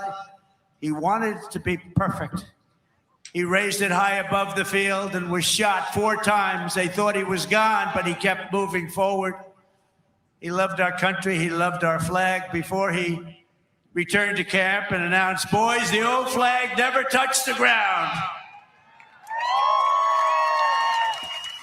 And he became the first African-American to receive the Congressional Medal of Honor. He got the Congressional Medal of Honor. By the way, that type of dedication towards the flag is something that is unique to America. And it's another, and here's why. Here's why is that so unique to America. Europeans cannot understand this. Middle Eastern folk cannot understand this. They don't understand this at all. Like, they think it's stupid. I remember when there was a whole rescue mission that happened in Iran, right? So people were like, "This is like the Iranians thought it was stupid." Like, you're gonna lose some people, so you lose a man. That's part of, you don't risk 1,000 people to save one. This notion of brotherhood, which is rooted not in blood, it's not rooted in religion, it's not rooted in friendship, it's rooted in a shared ideal, that we have a shared concept of the importance of liberty. That is what makes us American. And that is what has given America its power. That is something, that's why it's so offensive to us to have people come to America and hate America. Because you're coming here, you don't understand anything about what it means to be American if you don't understand the fact that our brotherhood, our friendship, our bond with each other is our mutual respect, admiration, and love of the ideals which were at the core of our founding. So if that's not what you're about, you're not American. You don't belong here. Go home, get the hell out. That's why when we see people who come here as migrants for the purpose of trying to milk money, bilk us out of our money, or people coming here and, and spitting on our flag, setting it on, we see it being set on fire. It's far more offensive to us because it's like that flag is representative of who we are as a people, far more so than a flag of Denmark, which is just, okay, it's like, that's basically saying I hate Danes. But what makes America special and unique is that the glue that holds us together is our shared appreciation, respect, and love of American ideals, which is bound in the flag. It's not our bloodlines. It's not our religion. It's a shared It's an egalitarian type of shared understanding as to the greatness of America, even if we don't think about it on a conscious level, on a subconscious level. That's what ties us all together as being American.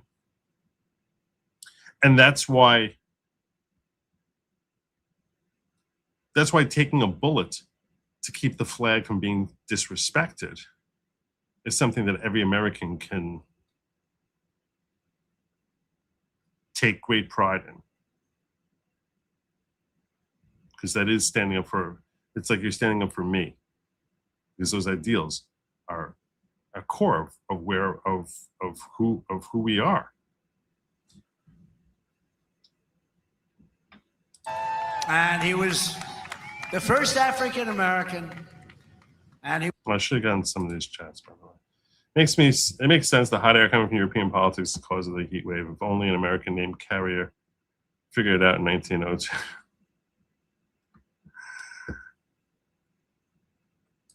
Okay. Thanks, Analysis Joe. Good to see you. Happy 4th. My pleasure. Anytime, my brother. And Santiago Space Outlaw says, Joe, consider the goal my birthday present. Happy birthday. Happy birthday. Maybe you'll call in. I get to hear from you. He was some man. They've written stories about him. He was something special. With us tonight to celebrate this forward march of freedom is another Medal of Honor recipient, Colonel Paris Davis, whose courage won eternal glory in Vietnam. He helped lead a surprise attack on 100 enemy combatants. They said he was finished. His whole group was finished. And despite multiple life-threatening wounds, saved the lives of his fellow soldiers. And this evening he stands to salute the only flag of its kind, the one that was draped over the casket of President Abraham Lincoln in Independence Hall. Thank you very much. Great.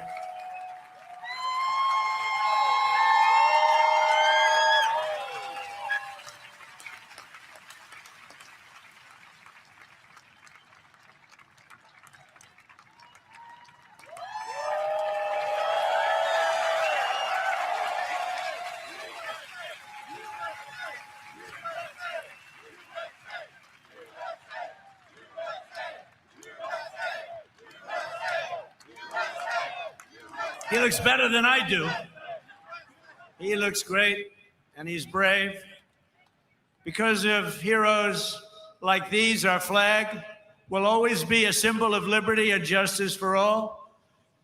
Colonel Davis, thank you very much. Great man. Great man, thank you. Americans expanded the blessings of freedom, and we have never stopped expanding our ambitions and our dreams.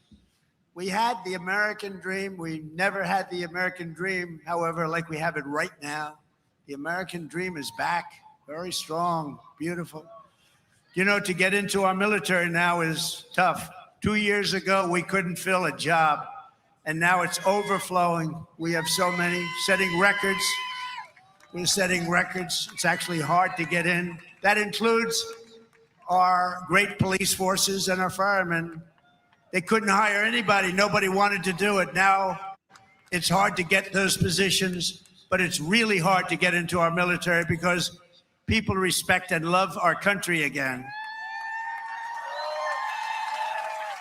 Our rise to being the world's strongest and most powerful nation was no accident of history. We rebuilt our military in my first term. We used it a little bit in our, actually I should say third term, but I won't do that because I don't want any controversy. But we use it, and we've had tremendous success. You look at Venezuela, you look at Iran, we wiped out their military. Americans crossed the Great Plains, scaled the Rockies, we just tamed the wilderness and conquered the frontier and built the empire. It's called the Empire of Liberty. We laid down the railroads, raised up the skyscrapers, those beautiful skyscrapers, and dug out the Panama Canal, considered the 8th wonder of the world, which everyone said was an impossible thing to do. And by the way, 38,000 Americans died to give us one of the greatest engineering feats of all time, Panama Canal. This was the unstoppable spirit that created the world's most powerful industries and built the strongest military anyone had ever seen. And today it is stronger and more powerful than it ever was before. American grit, boldness, and daring forged heroes like Davy Crockett, Wyatt Earp, Annie Oakley, Teddy Roosevelt, and the legend of the Wild West, Buffalo Bill Cody. These were great, powerful people whose incredible grandchildren happen to be with us tonight. And they stand alongside one of the first American flags ever to fly over our expanding nation. It was carried west just as Lewis and Clark began their journey in 1803. Thank you very much. Thank you. Thank you very much. Great to have you. Great to have you, to honor this audacious and indomitable soul of America. We also have the first flag ever to fly over one of the greatest architectural feats of all time, a thing called the Brooklyn Bridge, one of the most beautiful bridges anywhere in the world, built a long time ago. To its right, the banner that flew atop our flagship after America's Navy sank the Spanish fleet to the bottom of the Manila Bay, one of the greatest naval victories in history. Much like our recent victory by sinking the entire Iranian Navy, 159 ships, to the bottom of the sea, all done in just a moment's time, happened very quickly. We have the greatest military anywhere in the world. And next to it, we also have the flag that was given to that immortal, just a fantastic, immortal Rough Rider, the one and only. And I was at the museum the other day at its opening. Theodore Roosevelt, when he returned triumphant from Cuba, printed with the words, "Welcome home, Colonel Roosevelt." He was a victor of San Juan Hill. He was a great gentleman. Americans won the West and built the modern world because America is a nation of winners. And today our country is winning again, and we're winning like never before. America is back, and we want to keep America great, and we will do so by approving the Save America Act, which means all voters must show voter ID. Please. All voters Please. All voters must provide a little thing called proof of citizenship. And there will be no mail-in ballots except for illness, disability, military deployment, or travel. And you won't have cheating on the elections anymore. It's very simple. Together, we are also reasserting the truth that American strength and power is not something to be ashamed of. It is something that we are very, very proud of. This country has been the greatest force for peace and justice on earth. In the last century, we defeated tyrants, demolished evil, and saved freedom again and again and again. Ken Schubring was 19 years old when he survived the Japanese attack on Pearl Harbor. After enemy planes sank ships like the USS Arizona, he resolved that he would help America strike back and win. He wanted them to strike back and win. Flying B-29s in the Pacific, Ken fought from the first day to the very last. He was in the war right from the first day, and he went to the last day and all the way to the enemy's unconditional surrender. We got an unconditional surrender. He was there at 104 years old and looking really good. Captain Schubring is here tonight, and he is saluting the flag that went down with the Arizona at Pearl Harbor, but was raised back up with the help of some unbelievable American patriots. It's a symbol of American defiance, please.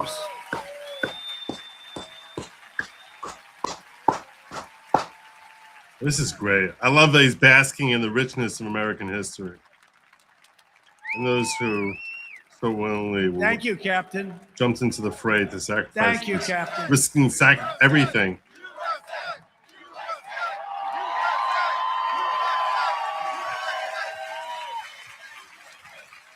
Great job. Thank you very much. You have very good genes. That's his son. His son's going to be around a long time. Thank you very much, Captain. On D-Day in World War II, Navy Lieutenant Arthur Rose commanded 36 landing craft as part of the largest naval armada in history. Recalling that sight, he wrote home to his parents, "What a country we are." At 107 years old, Lieutenant Rose is here to salute one of our nation's most prized possessions, the flag that flew aboard the first landing craft on D-Day and led the first Americans onto the beaches of Normandy to liberate Europe and defeat Nazi fascism forever. Wow.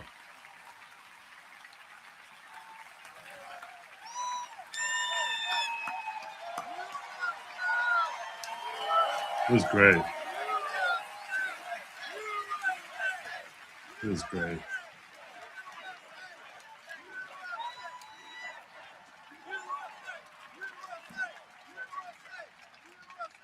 Lieutenant Rose, you are an inspiration to this beautiful crowd, and we thank you very much. Amazing man. 107. It's 107. On Iwo Jima in the Pacific, the Marines faced some of the most brutal combat in the history of warfare. They shed their blood for every inch of mountain that they reached. And when they reached the summit and raised the stars and stripes for all to see, it was so special to everybody there. Everybody there and everybody watching. They couldn't believe it. It wasn't supposed to happen. With us today is one of the last survivors of that battle, 101-year-old Marine Corporal Don Graves. And he's here to salute that famous flag he saw rise in the glory of Iwo Jima 81 years ago. And you've all seen that flag many times. Wow.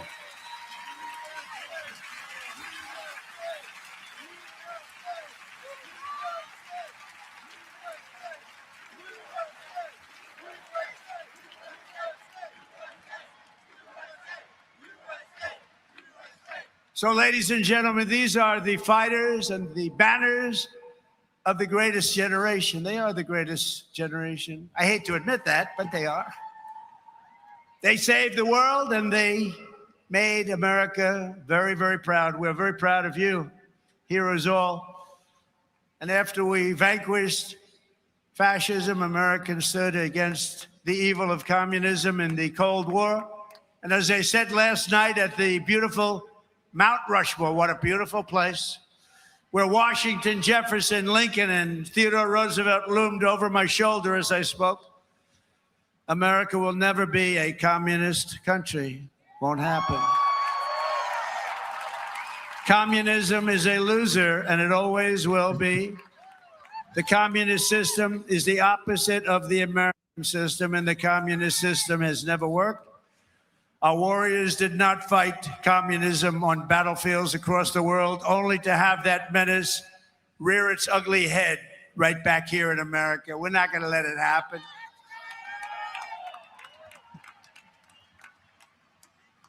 We like to stop a threat like that immediately and before it begins. It's like a cancer. You got to cut it out. You got to cut it out fast.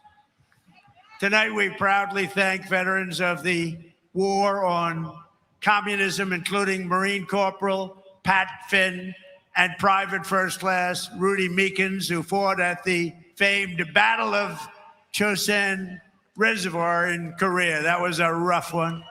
Thank you. Pat fought in hand-to-hand combat with the enemy.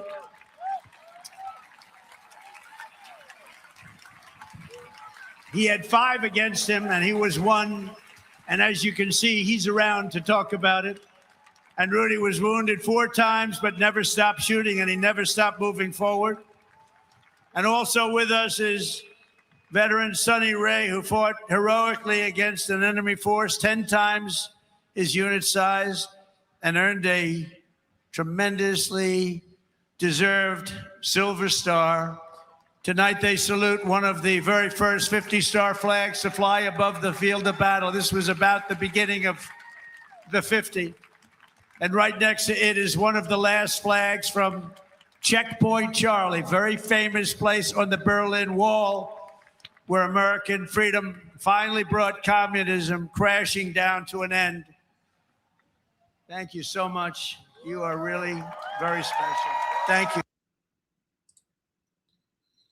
Katie Joe says, I know you hate the U.S. American Indians, Arapaho. As I look at my history books, I can't find anything a Jew has added to my country. Interesting. Are you saying you're Arapaho? Is that what you're saying? I'm not sure if that's what you're trying to say. I'm not sure what history books you're looking. But I'm not sure if you're saying you're Arapaho. If you can't find anything a Jew has added to your country, I don't know if you mean the United States of America. I don't know if you mean Arapaho land. I don't know what you mean. I'm not really sure what you mean. Assuming you mean the United States of America, I'm not going to sit here listing off accomplishments of Jews like Chaim Solomon or other Jews who helped, and in case you're unfamiliar, he's reputed to have financed the Revolutionary War, which, according to George Washington, is a theoretician.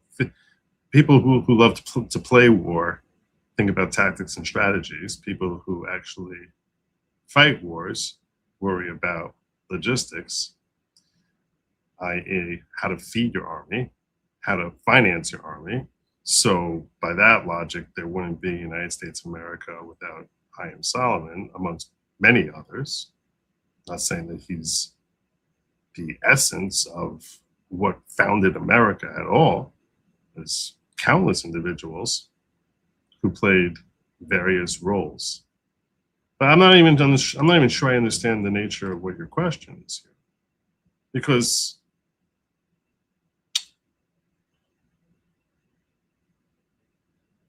unless you're sitting there with the woke perspective that accomplishments and achievements that are done by people who share your heritage or your religion or something else are something that you as an individual can take credit for, or that makes you heroic or makes you a victim, that's a very woke type of perspective. I even as a kid, when I would hear people talk about the accomplishments of legendary Jewish Sandy Koufax or Hank Greenberg or other great baseball players, I never did anything for me. I would hear about legendary actors or how Jews built culture, the American culture through Hollywood, which basically was all Jews, which today is a humiliation, but back in the 50s and 60s is something that was deemed something to be proud of. So do I take any solace? Do I feel any sense of accomplishment from that? No. Just because they happen to share some DNA with me, some related DNA with me, why the hell would that make that an accomplishment to me? That's not anything. Why would I feel pride in that? The same way I don't feel shame, or I wouldn't feel shame if my ancestors owned slaves and think I owe reparations. Do you think that you owe reparations to Black people? Because, well, you have shared heritage? That's, you have some sort of bond there? There's some sort of tie there? This is a very, very woke question. It's a very woke type of perspective to try and find some sort of legitimacy for your entire existence based on a shared DNA with folks who accomplished various things centuries ago. That's not a mark of accomplishment. You earn your own stripes. In fact, this is one of the most un-American perspectives imaginable, because the entire point about America is that we're a meritocracy. So you don't birth yourself into being someone of status and valor based on the fact that there are people who you share a bloodline with, or share, I'm not even sure you share a bloodline with, but you share some sort of genetic relationship to, who is similar to you. So you tell me, Arcady Joe, what have you done for America? Maybe you've done great things. I don't know. But as far as trying to like look through history books to try and find some sort of validation for your existence, that's loser talk. I try and validate my existence by what I do every day. Most significantly in my own private world, and to a smaller degree in my public online life. But I'm not looking for validation based on the fact as far as whatever accomplishments or crimes anyone who shares DNA with me has. I don't seek any credits, and I don't accept any responsibility. Nor should you. But if that's how you want to guide whether or not you actually had value and meaning, I say I hope you're very blessed in who your forebears were. Because chances are there's some sins up there that can make you feel pretty uncomfortable. Because we all have ancestors who have sins that make us feel pretty uncomfortable. So rather than trying to bask in who you are based on your genetics, I'm simply suggesting you'll have a happier life if you try and bask in like what you do. Just thought. Nick, regardless of who and why our armed forces were sent out, always honor the soldiers. Amen.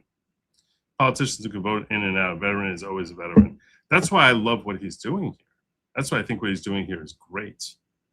It's like on America's 250th birthday, to look back at the people who made all this possible by risking themselves, risking their lives on behalf of preserving our freedoms.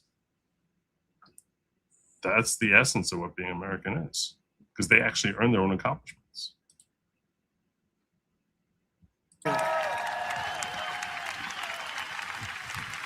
Thank you very much. The Stars and Stripes cast the hammer and sickle into oblivion before, and we will do it again if necessary. I don't think it's going to be necessary. I think people have learned. They've learned what to do and how to handle it, and we're going to handle it very well. So, gentlemen, I want to thank you very much. You're amazing people, amazing men. Thank you.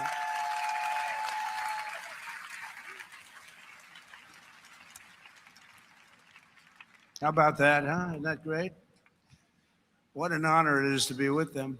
Think of it, 107. That's up there, but hopefully he's got 20 good years left. Through the generations, that sounds Americans morbid. have never stopped striving to lift humanity to new heights. In 1903, the Wright brothers from Ohio fulfilled the age-old dream of mankind to fly. That's right, they're from Ohio, great state. And within 66 years of inventing the airplane. Wasn't that in Kitty Hawk, like North Carolina or something? They're originally from Ohio? Americans planted our flag on the moon. Just 3 months ago, we sent American astronauts back to the far side of the moon, and this time they flew. He must be right about that, because I would have heard the left screaming about that he's an idiot if he was wrong. Further from Earth than anyone has ever flown before. And here they are.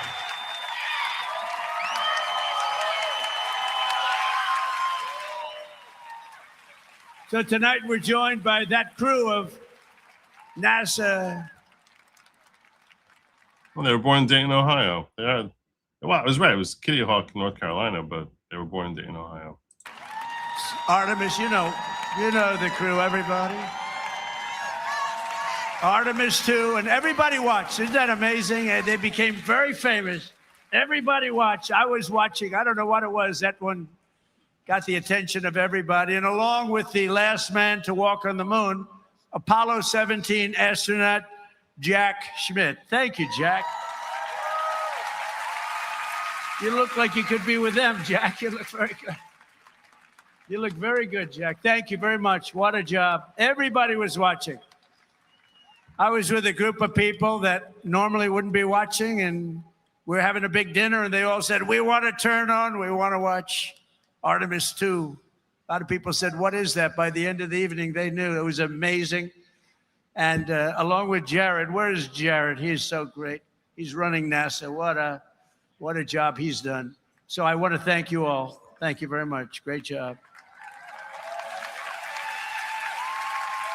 So these champions of flight stand this evening beside the flag flown on the Wright brothers airplane, piloted by Orville Wright. It's the exact flag, very historic, and they are honored to be here. They told me today they were really amazed to be here with that flag. That's a very special flag if you're in the world of flying aircraft. So congratulations to everybody. Fantastic job. Very proud of you. And I have a special gift for these patriots. This morning on America's 250th birthday, a new flag was flown above the United States Capitol. And tonight I present it to you to soon be planted by American astronauts on their upcoming return to the moon. And in addition to that, I gave them and all of the great heroes that you saw up on stage tonight and a few others that couldn't quite make the stage, I gave them a very special medal from the White House. So it's an There's honor. so Thank many of very you much. saying this stuff. I don't. Seriously. Are we gonna have to have a whole talk about this now? Look, I'm down with a lot of theories.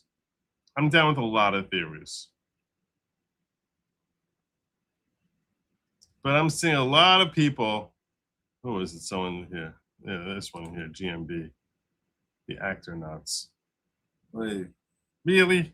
Is that really where we're going now? Is that what's happening now? Everybody, appreciate it. So then I assume you're going to be heading to Mars, right? We're going to be going to Mars very soon. And I think that's something that we do have in mind. And we're going to do the moon, and we're going to go from there. We're going to go to Mars, and we're going to continue to be way ahead. You know, we did Space Force. That was something I was very proud of. And some people smiled. They thought it was foolish. And now they're finding it's one of the most important things that we've done. We were losing to China and to Russia in space, and now we're leading them by giant steps. And it's a great thing. And I never understood the whole space race. I mean, that's such an ego trip to me. People like that really, like you, that made it happen. Thank you very much, everybody. Thank you very much, Jeff. So as we celebrate America's unmatched achievements and unlimited potential, we never forget that none of this would have been possible without those who gave everything so that we could reach this 250th year of freedom. We are honored to be joined by 11 Gold Star family members. The Gold Star family, that is one of the great tributes. It's one of the great honors, a tough honor. There's nothing tougher than that. But these are amazing people. Thank you very much. Thank you very much. Come on up. They went through a lot. Thank you very much. Your homeboys, John And that Glenn, special Ohio, person Neil Armstrong, Ohio. is looking up there and looking down at mom and dad, husband, wife, but they're looking down with great pride. You know that. You know that. And we want to thank you for being here. Thank you very much. And we have medals for you backstage. I brought them. I thought I'd be handing them out about 3 hours ago. But we're going to be backstage. What's come from the space beautiful race? medals for you, for your family, from the White House. Thank you very much, everybody. We love you. On this special 4th of July, we give you our undying gratitude and promise to redeem the sacrifice of your heroes by preserving the America that they love. They loved our country. They sacrificed it all. And these people have sacrificed it all. They've been through hell. We love you. Thank you very much. Thank you. From 1776 to today. I always wonder, like, what it must be like for a Gold Star family. You lose a family member in service of country, And it's like, so now you're up there on stage because of something that you suffered a loss. And certainly, it's designed to be of some sort of recognition or appreciation. I mean, clearly, that's what the whole objective is. But it's almost like you're making them feel as if they get their accolade because someone close to them died. I guess it's a way of showing them that the departed is still remembered and appreciated. So through honoring them, we're showing them that we appreciate it. Okay. I just thought, like, I would just picture, like, if someone was in that position, unfortunately, and then it's like, it must feel like a weird sort of thing. It must feel very weird because it's a reminder that they're gone. I'm sure they think about it every day, but it's like, now it's like, Dad's gone, so now we're going to go stand up there and have people cheer for us. I don't know. I understand why it's done. Like I said, it's designed to make them feel as if, your sacrifice is not something that's been forgotten. You haven't forgotten it. Everywhere the American flag has flown, it has been a symbol of strength, righteousness, and hope, because that is who Americans are. In 1944, a mother and her daughter huddled in their house in Nazi-occupied Belgium and prayed desperately for their country to be freed. They wanted freed. As they waited, they found scraps of fabric and stitched together a homemade American flag. It's beautiful, but homemade. On the day they were finally liberated, and that's what the word is, liberated, they gave it to an American soldier as a gift. Little did they know that that soldier's great-grandfather was none other than the author of our Star-Spangled Banner, Well, that's cool. Francis Scott Key. That's pretty cool. And tonight, the next generation of the Key family is with us. That's pretty cool. Thank you very much. Please. Thank you. Wait, did they get the number of stars right? Because they should have had 48 back then. 2, 4, 6, 2, 4, 6. Look at that. Did they mean to have it? Why is it backward? That's what I'm confused about. Why is it backward? Didn't it work the other way also? Did they have it only on one side and make it backward? I'm confused. It's like the back blank. If they stitched it, wouldn't it work the same if they just flipped it around? Major Kyle Key has spent 23 years in the U.S. Army. It's a nice highly thought. respected. It's And pretty this cool that evening, they he proudly salutes the old flag that was made by the Belgian woman so beautifully, and who knew that America Amen. means hope and freedom. Congratulations, and thank you for being here very much.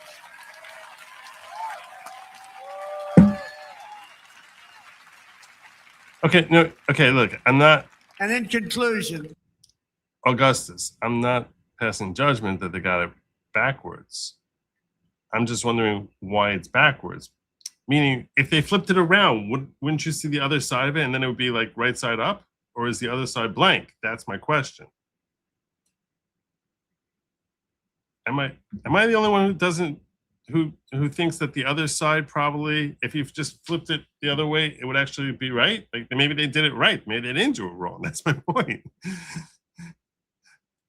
It is very awesome that they did that. from a declaration in Philadelphia to victory at Yorktown, from the bustling factories of the heartland to the towering snow-capped summits of Alaska, from the endless frontier of the open Wild West to the magnificent sand dunes at Kitty Hawk, from the glimmering skyline of Manhattan to the far... That's the best answer. That's completely faded on the other side. That's a really good answer. Side of the moon, you just saw that. And from the now safe and beautiful capital of Washington, think of it, Washington, D.C., our capital. Our capital is now safe, gleaming, and beautiful again. It's safe again. Went from a very unsafe place 2 years ago to one of the safest cities in the country and one of the most beautiful. To the gleaming waters of the Gulf of America. There is no challenge Americans can not overcome. There is no place we cannot go. There is no goal we cannot reach, and there is nothing that Americans cannot do, and we're proving that right now. Our stock market is the strongest it's ever been. We have $19.2 trillion being invested in our country, which is 6 times more than ever happened before.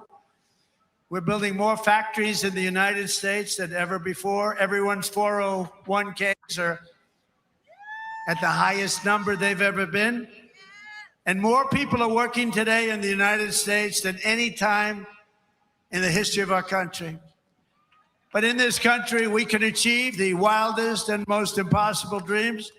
And no dream in history is bigger or more incredible than the one that started on July 4th, 1776. The war for independence was launched by Minutemen, farmers, blacksmiths, tradesmen, who took up their muskets against the mightiest army on earth, the most powerful army, an unbeatable army until they met us. No one made them do it. They fought because they knew that a free people must have a free country. Makes sense. Over 250 years, the world has seen the great empires, vast kingdoms, mighty nations, and terrible tyrants. They came and they went. But after 2.5 centuries, this American republic still stands tall and strong, and we love each other. That showed tonight. You heard it was over, and what happened? You came back.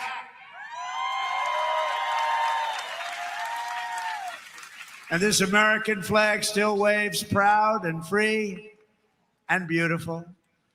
We have thrived and flourished because our founders were great. Our cause was just, our people are brave, our culture is exceptional, and our destiny is written by God.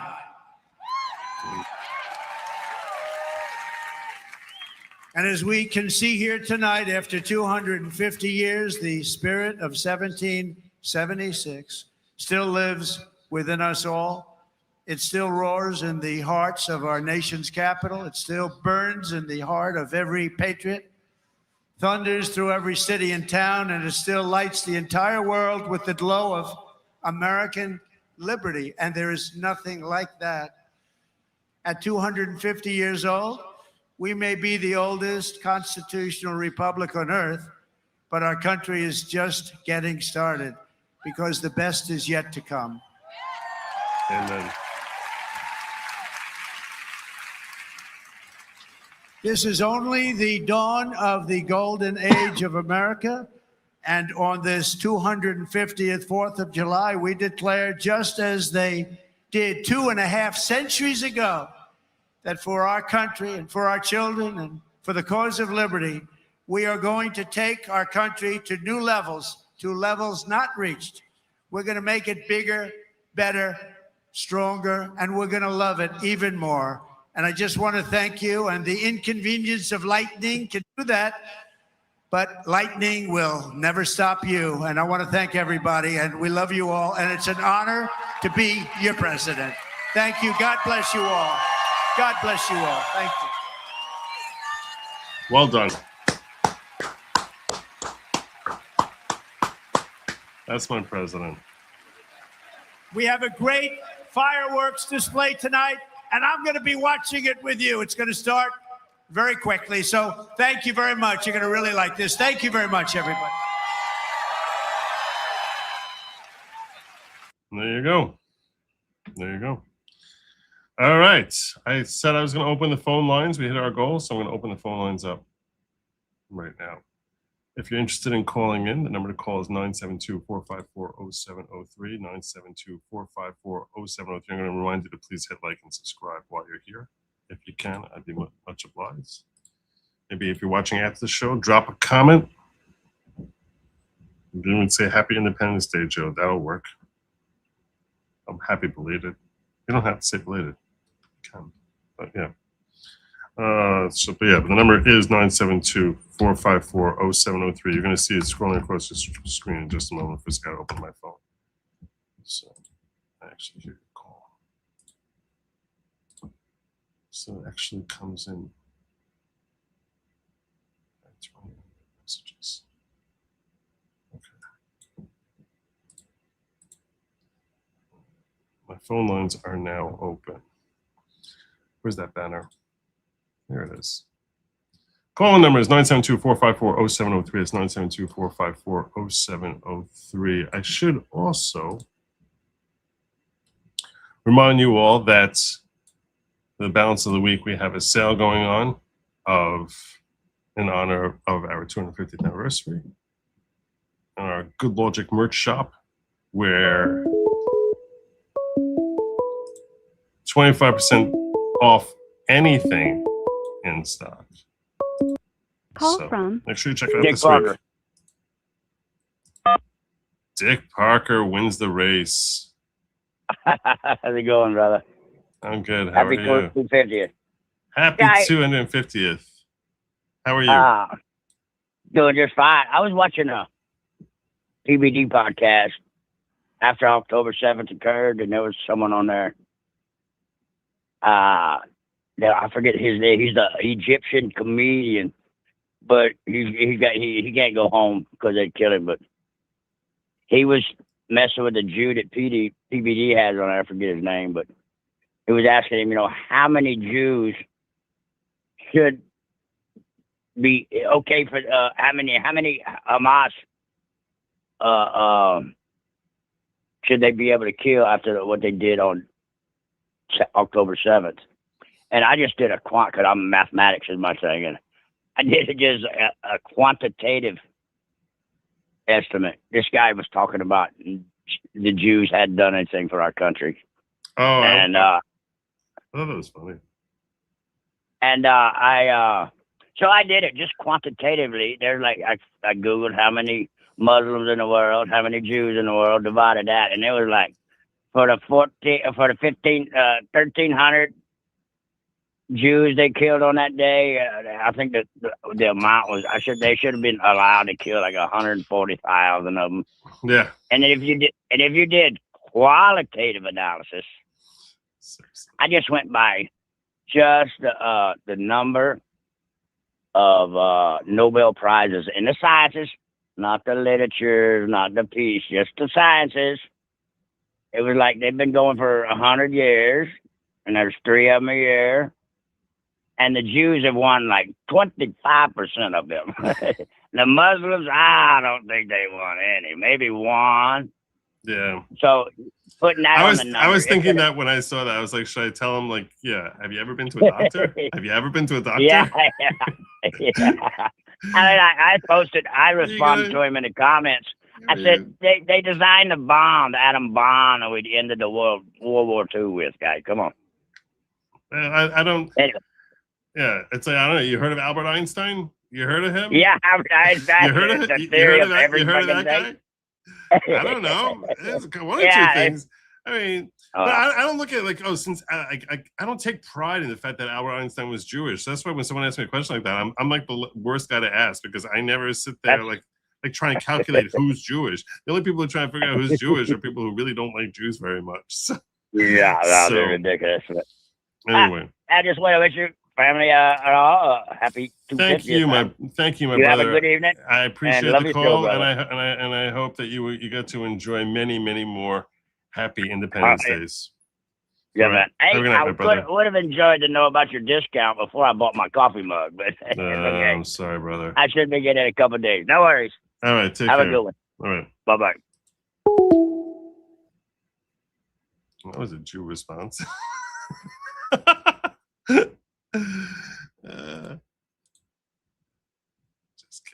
Just kidding. talking at. Yeah. Joe, can we watch Spencer Pratt's message next? I can pull that up.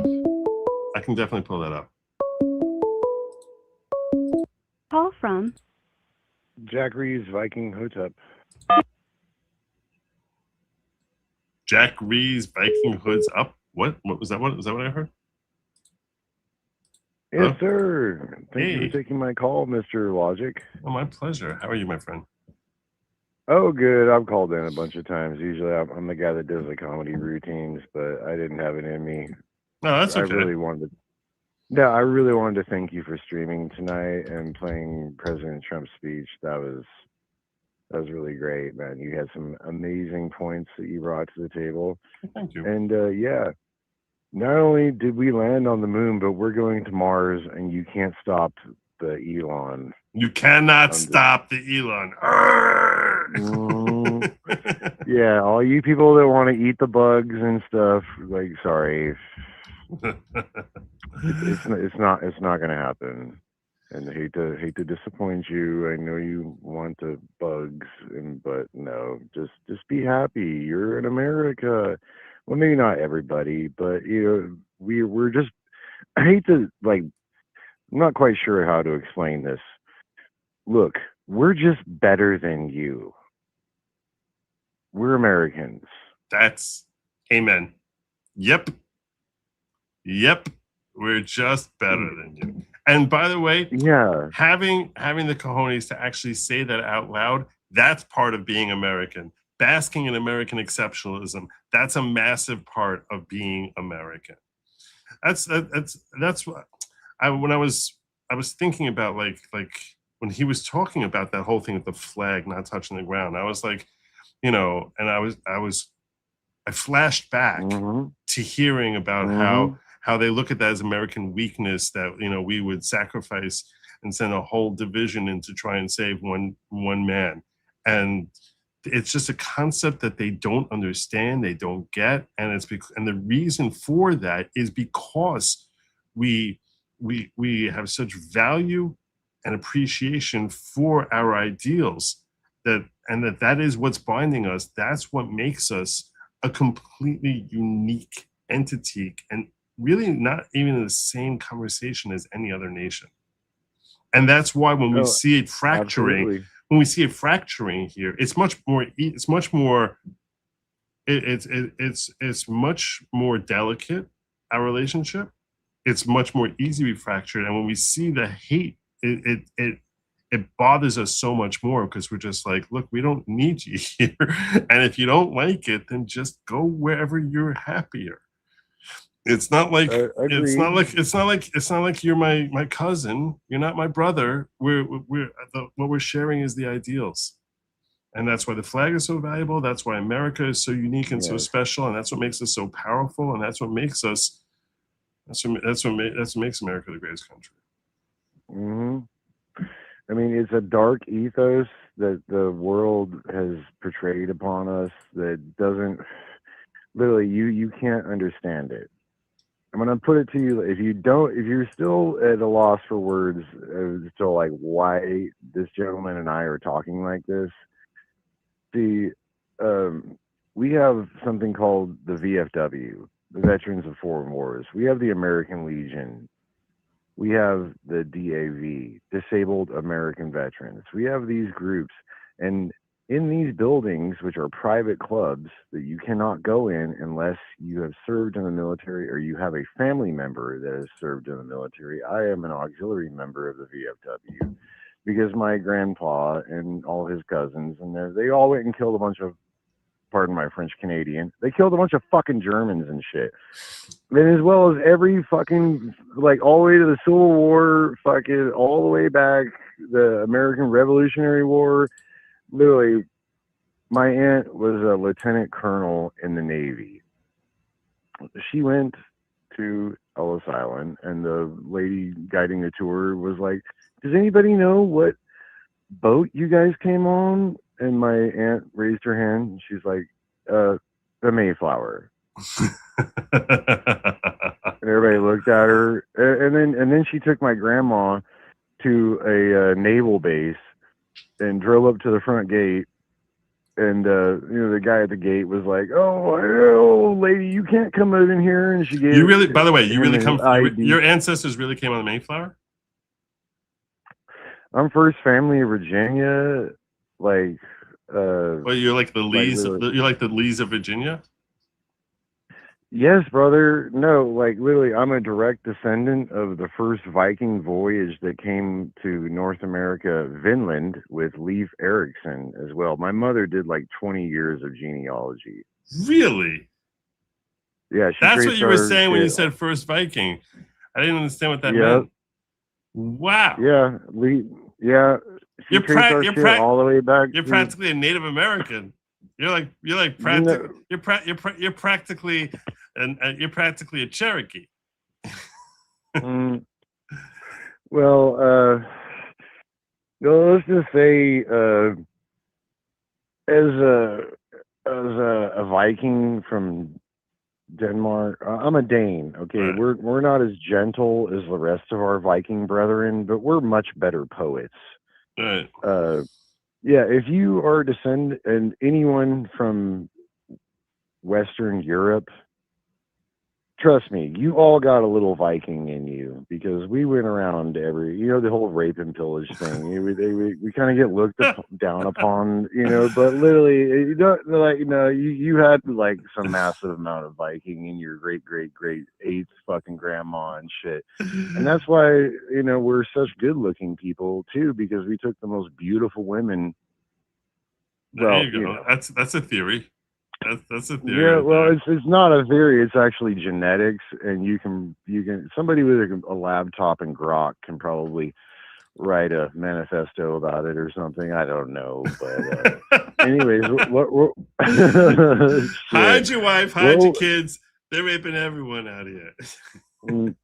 Yeah, that's what they did. I mean, we get looked down upon as that, but you got to understand that Vikings are they are Hotep, like literally. They're very family orientated, and when we rolled up on the shores, and we saw the churches, and we had people that could talk to them and translate it, and we found out what they were doing in the churches to the boys and we just burned all their fucking churches and their abbeys down and took all their gold and shit. We're like, fuck these people, man. Like, no.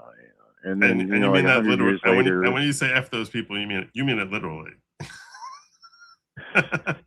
Well, this and that and stuff, like war, there's 3 points of history. There's, he who does not know his history, future is doomed to repeat itself, which is why we use the word history. And then there's also war. What is the definition of war? War is inevitable. Well, the third part of all of this is economics. How do you fund war? You have to do it economically. How do you, write the art of war? How do you write the art of the deal without understanding the art of war? Well, it goes down to history, warfare, and economics. Yep.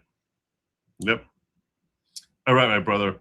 I gotta grab a couple more calls before they want me to do Spencer Pratt, and I'm already. All right. I'm already. I'm running on steam here. So.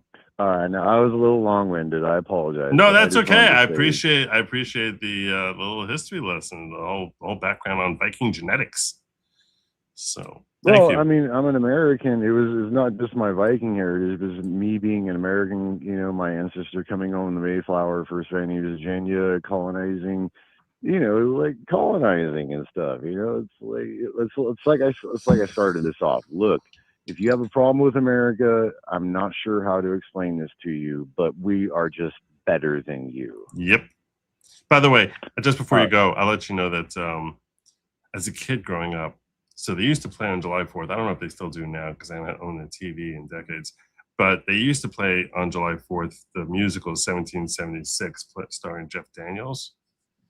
And when I was a kid, we had the soundtrack on record, and I knew the lyrics. I'm telling you right now, I knew the lyrics from like every song there, and that song by Richard Henry. There's one song in that musical, Richard Henry Lee, It was the first family from Virginia, and I actually was some years back. I was like researching. So I got very curious about the heritage of the Lee family, and yeah, there was Light Horse. What was his name? It's probably doing it. Anyway, so yeah, that's why when you was talking about the first family of Virginia, so I always thought that's what I was thinking of. Like the first colony that was found was in Virginia. That was it Jamestown? Is that the first colony that was? Yeah, founded? yeah. See? No, funny you brought that up. Jamestown. Actually, when Jamestown was founded, Well, the Mayflower in landed. The Albuquerque- Mayflower landed in Massachusetts. It didn't land in Virginia, right? Oh, okay, let's go back to Jamestown. So at the time that Jamestown was founded, in Albuquerque, New Mexico, Santa Fe, and that entire area, there was a massive colony, hundreds of thousands of people, and in like literally a like road highway that went all the way from Santa Fe, Albuquerque area in New Mexico, all the way to Mexico City. And like, it wasn't created by the conquistadors. Like, they already had that shit. They already had that kind of infrastructure in South America at the time when Jamestown was just beginning to be a flourishing colony. No, I have ragged on the Indians a lot, but the Aztec, I always exclude the Aztecs, the Mayans, and the Incans, that they actually had, they're fucking geniuses, man. yeah, they like, had literally. They actually did some serious thinking and some developing. The only people to catch up to them were actually the Muslims, which right. They started the whole arithmetic and all that stuff and everything. But yeah, literally, the Aztecs and Incas were light years ahead of even the Muslims in Central Europe, Western Europe. I can't remember what. It was before the fall of Constantinople and all that stuff, which was 1453 was the fall of Constantinople. And then it's kind of funny. I was thinking about this earlier. So it was 1453 was the fall of Constantinople, and then 1492 Columbus sailed the ocean blue, right? Mm-hmm. So that was less than a 50-year period from the fall of the greatest empire, which was the end of the Roman Empire. All of a sudden, that comes crashing down. The Turks take over Constantinople, and then all of a sudden, this Portuguese guy named Cristobal Columbus just ends up on the shore of a continent that nobody knew existed, and they told him he was going to India, and then he called the people Indians. And, I don't think that's true, actually. By the way, because you think that's a terrible mistake that a lot of people make when they want to hate on Columbus. Yeah. They actually Less than he referred 50 to them. years. He referred to them as Indios, which means in God, and that got bastardized into Indian. That's actually bro. The that's Vikings, another theory. The Vikings were here long before that. Vikings came here in like 1300. Yeah, the I thought Africans, 1200s. the Egyptians. Yeah, roughly. I'm just shooting clay pigeons. But Right. yeah, no, the Egyptians, the Africans had come here. The two of the greatest seafaring nations in all of history, the Viking longships and the African, they had like gigantic fucking boats and stuff that they buried later on. We found all this stuff, the cocaine mummies, yada, fucking conspiracy theory bullshit. But anyways, yeah, those people knew that America and South America existed, but nobody in Western Europe, especially the Holy Roman Church, had no idea about North America. And then less than 50 years from the fall of their greatest empire, Constantinople, in 1453, 1492 comes around and is like, oh yeah, hey look, we found some new shit that nobody knew. Fucking give me a break. Gosh, dude. Just ask history. It'll tell you. Yeah.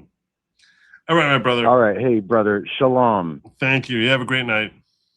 Appreciate God's the call. blessings. Take care. Take care. Spencer Pratt. I promised I was going to.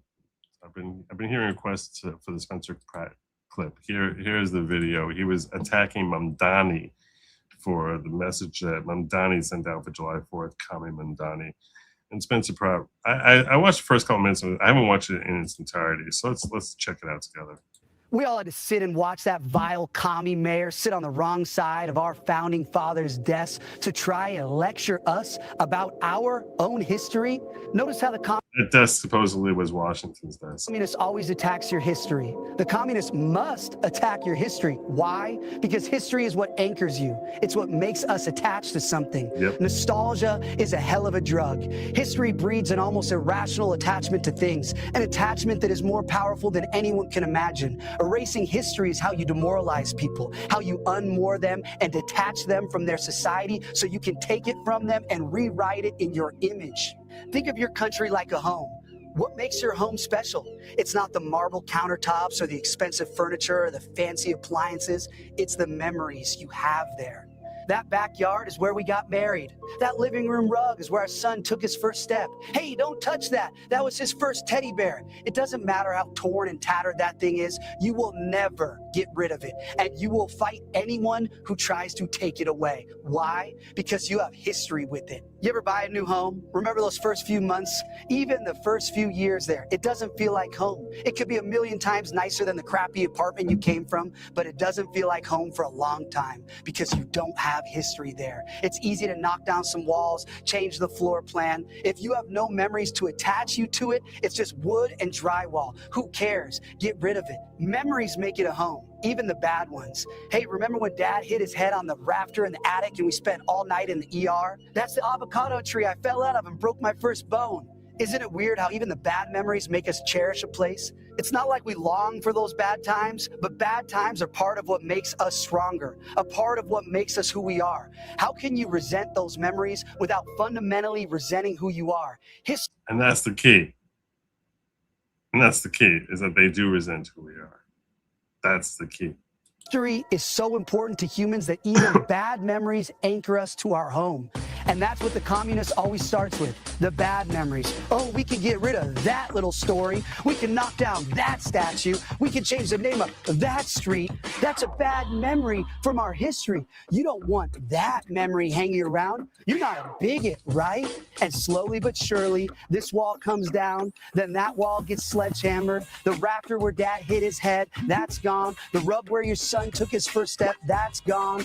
The gash in the wood floor where you stomped the glass on your wedding ceremony, that's gone and replaced with shiny vinyl planks. And now you've got a brand new home with no memories. Now what? Do you care what they do with it? Do you care what color they paint the walls? Nah. Do whatever you want. I don't care. I have no attachment to it. I have no memories with that. You love your home because of the memories you have there. And that's why the communist always must destroy your memories, destroy your history. If the communist wishes to take your home, he must first destroy your memory of it so he can erase your attachment to it and demoralize you. Mao destroyed what he called the four olds: old ideas, old culture, old customs, and old habits. If you call them olds, it makes them sound bad. You don't want that old thing. Get rid of it. But it is fundamentally human nature to cherish your history. We crave learning about our history, where we came from, who our ancestors were. That's human. But communism is an evil, anti-human religion, so it must destroy what makes us human. The communist destroys your history so he can take your home and rebuild it in his image. That's why it's your patriotic duty to celebrate today unashamed. It's okay to love America. Not only is it okay to love America, it's necessary to love America. We are the only bulwark against tyranny on this earth. When Europe descends into madness time and time again, it's our sons who cross the oceans to fight and die for freedom and human dignity. We don't let evil people destroy our history and rewrite it in their image. This is Independence Day. It's not just a number on the calendar. Don't say Happy 4th. That's commie gobbledygook. No offense, but it sounds like some fucking commie gobbledygook. We say Independence Day. Today we celebrate the men who reclaimed a beautiful slice of this earth and claimed it for God, for the values of freedom and rugged independence. Our history is messy. Our history is violent. Fuck yeah, it is. And that's why we love it. We aren't cowards. We don't turn our backs on the painful memories because they make us who we are. Be proud of our country, damn it. America is the birthplace of every great invention of the last 250 years. Like literally everything. Airplanes, spaceships, internet, telephones. As a country, we are batting 1,000. Not Not only is it a miracle that this radical experiment in self-governance even survived past 1776, but we are the champions of the world. Be proud of that. Be proud of your history. Millions of your ancestors fought and died to preserve it. Kami Mamdani's ancestors never bled for this country. He has no history here, so he has no attachment to our home. He has no place to rewrite our history and lecture us about what our country stands for. So celebrate today. Show some American pride. Honor your history. Raise your flag. Raise a finger and say, fuck you, communists. This is our home, and you can't have it. Today we celebrate our Independence Day. God bless America. Wow. Wow. I'm not going to try to top that. I defer. Well said, my brother. Well said indeed.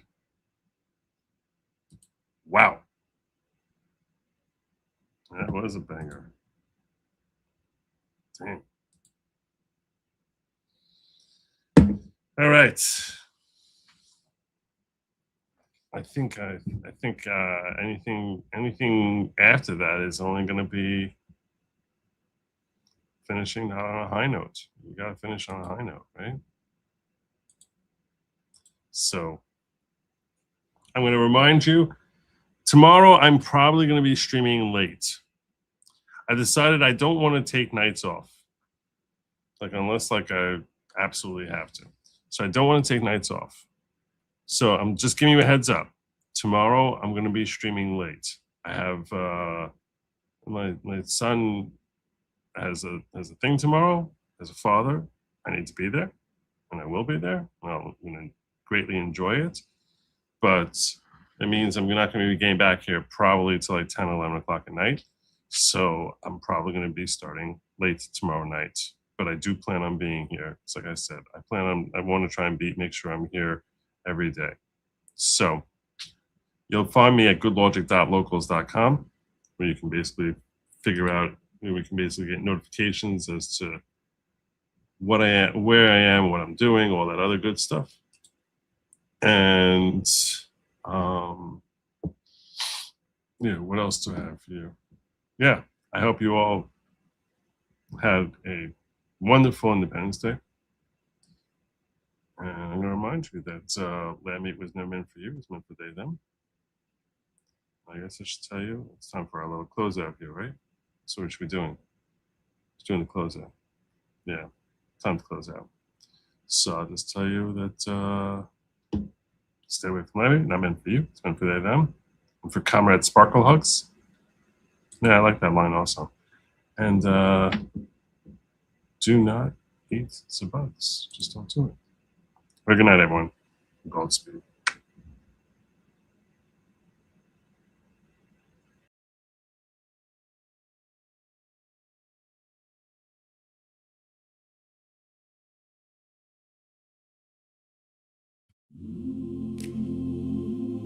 The plane is landing. The show is almost over. All that's left for you is this song. Joe left the studio. He's probably drinking Diet Mountain Dew. Maybe he's watching funny videos on YouTube, or playing chess, or doing Jewy things Jews do. We hope you had fun, and maybe you learned something. You hit like and you subscribe. Leave a comment if you want to show some love. That would be cool. You can be cool. Leaving comments is cool. So till next time, please be sure to stay away from lab meat. It was never meant for you. It's meant for they or them or Comrade Sparkle Hugs.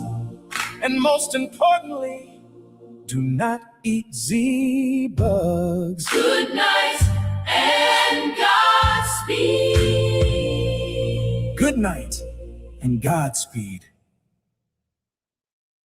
Bye.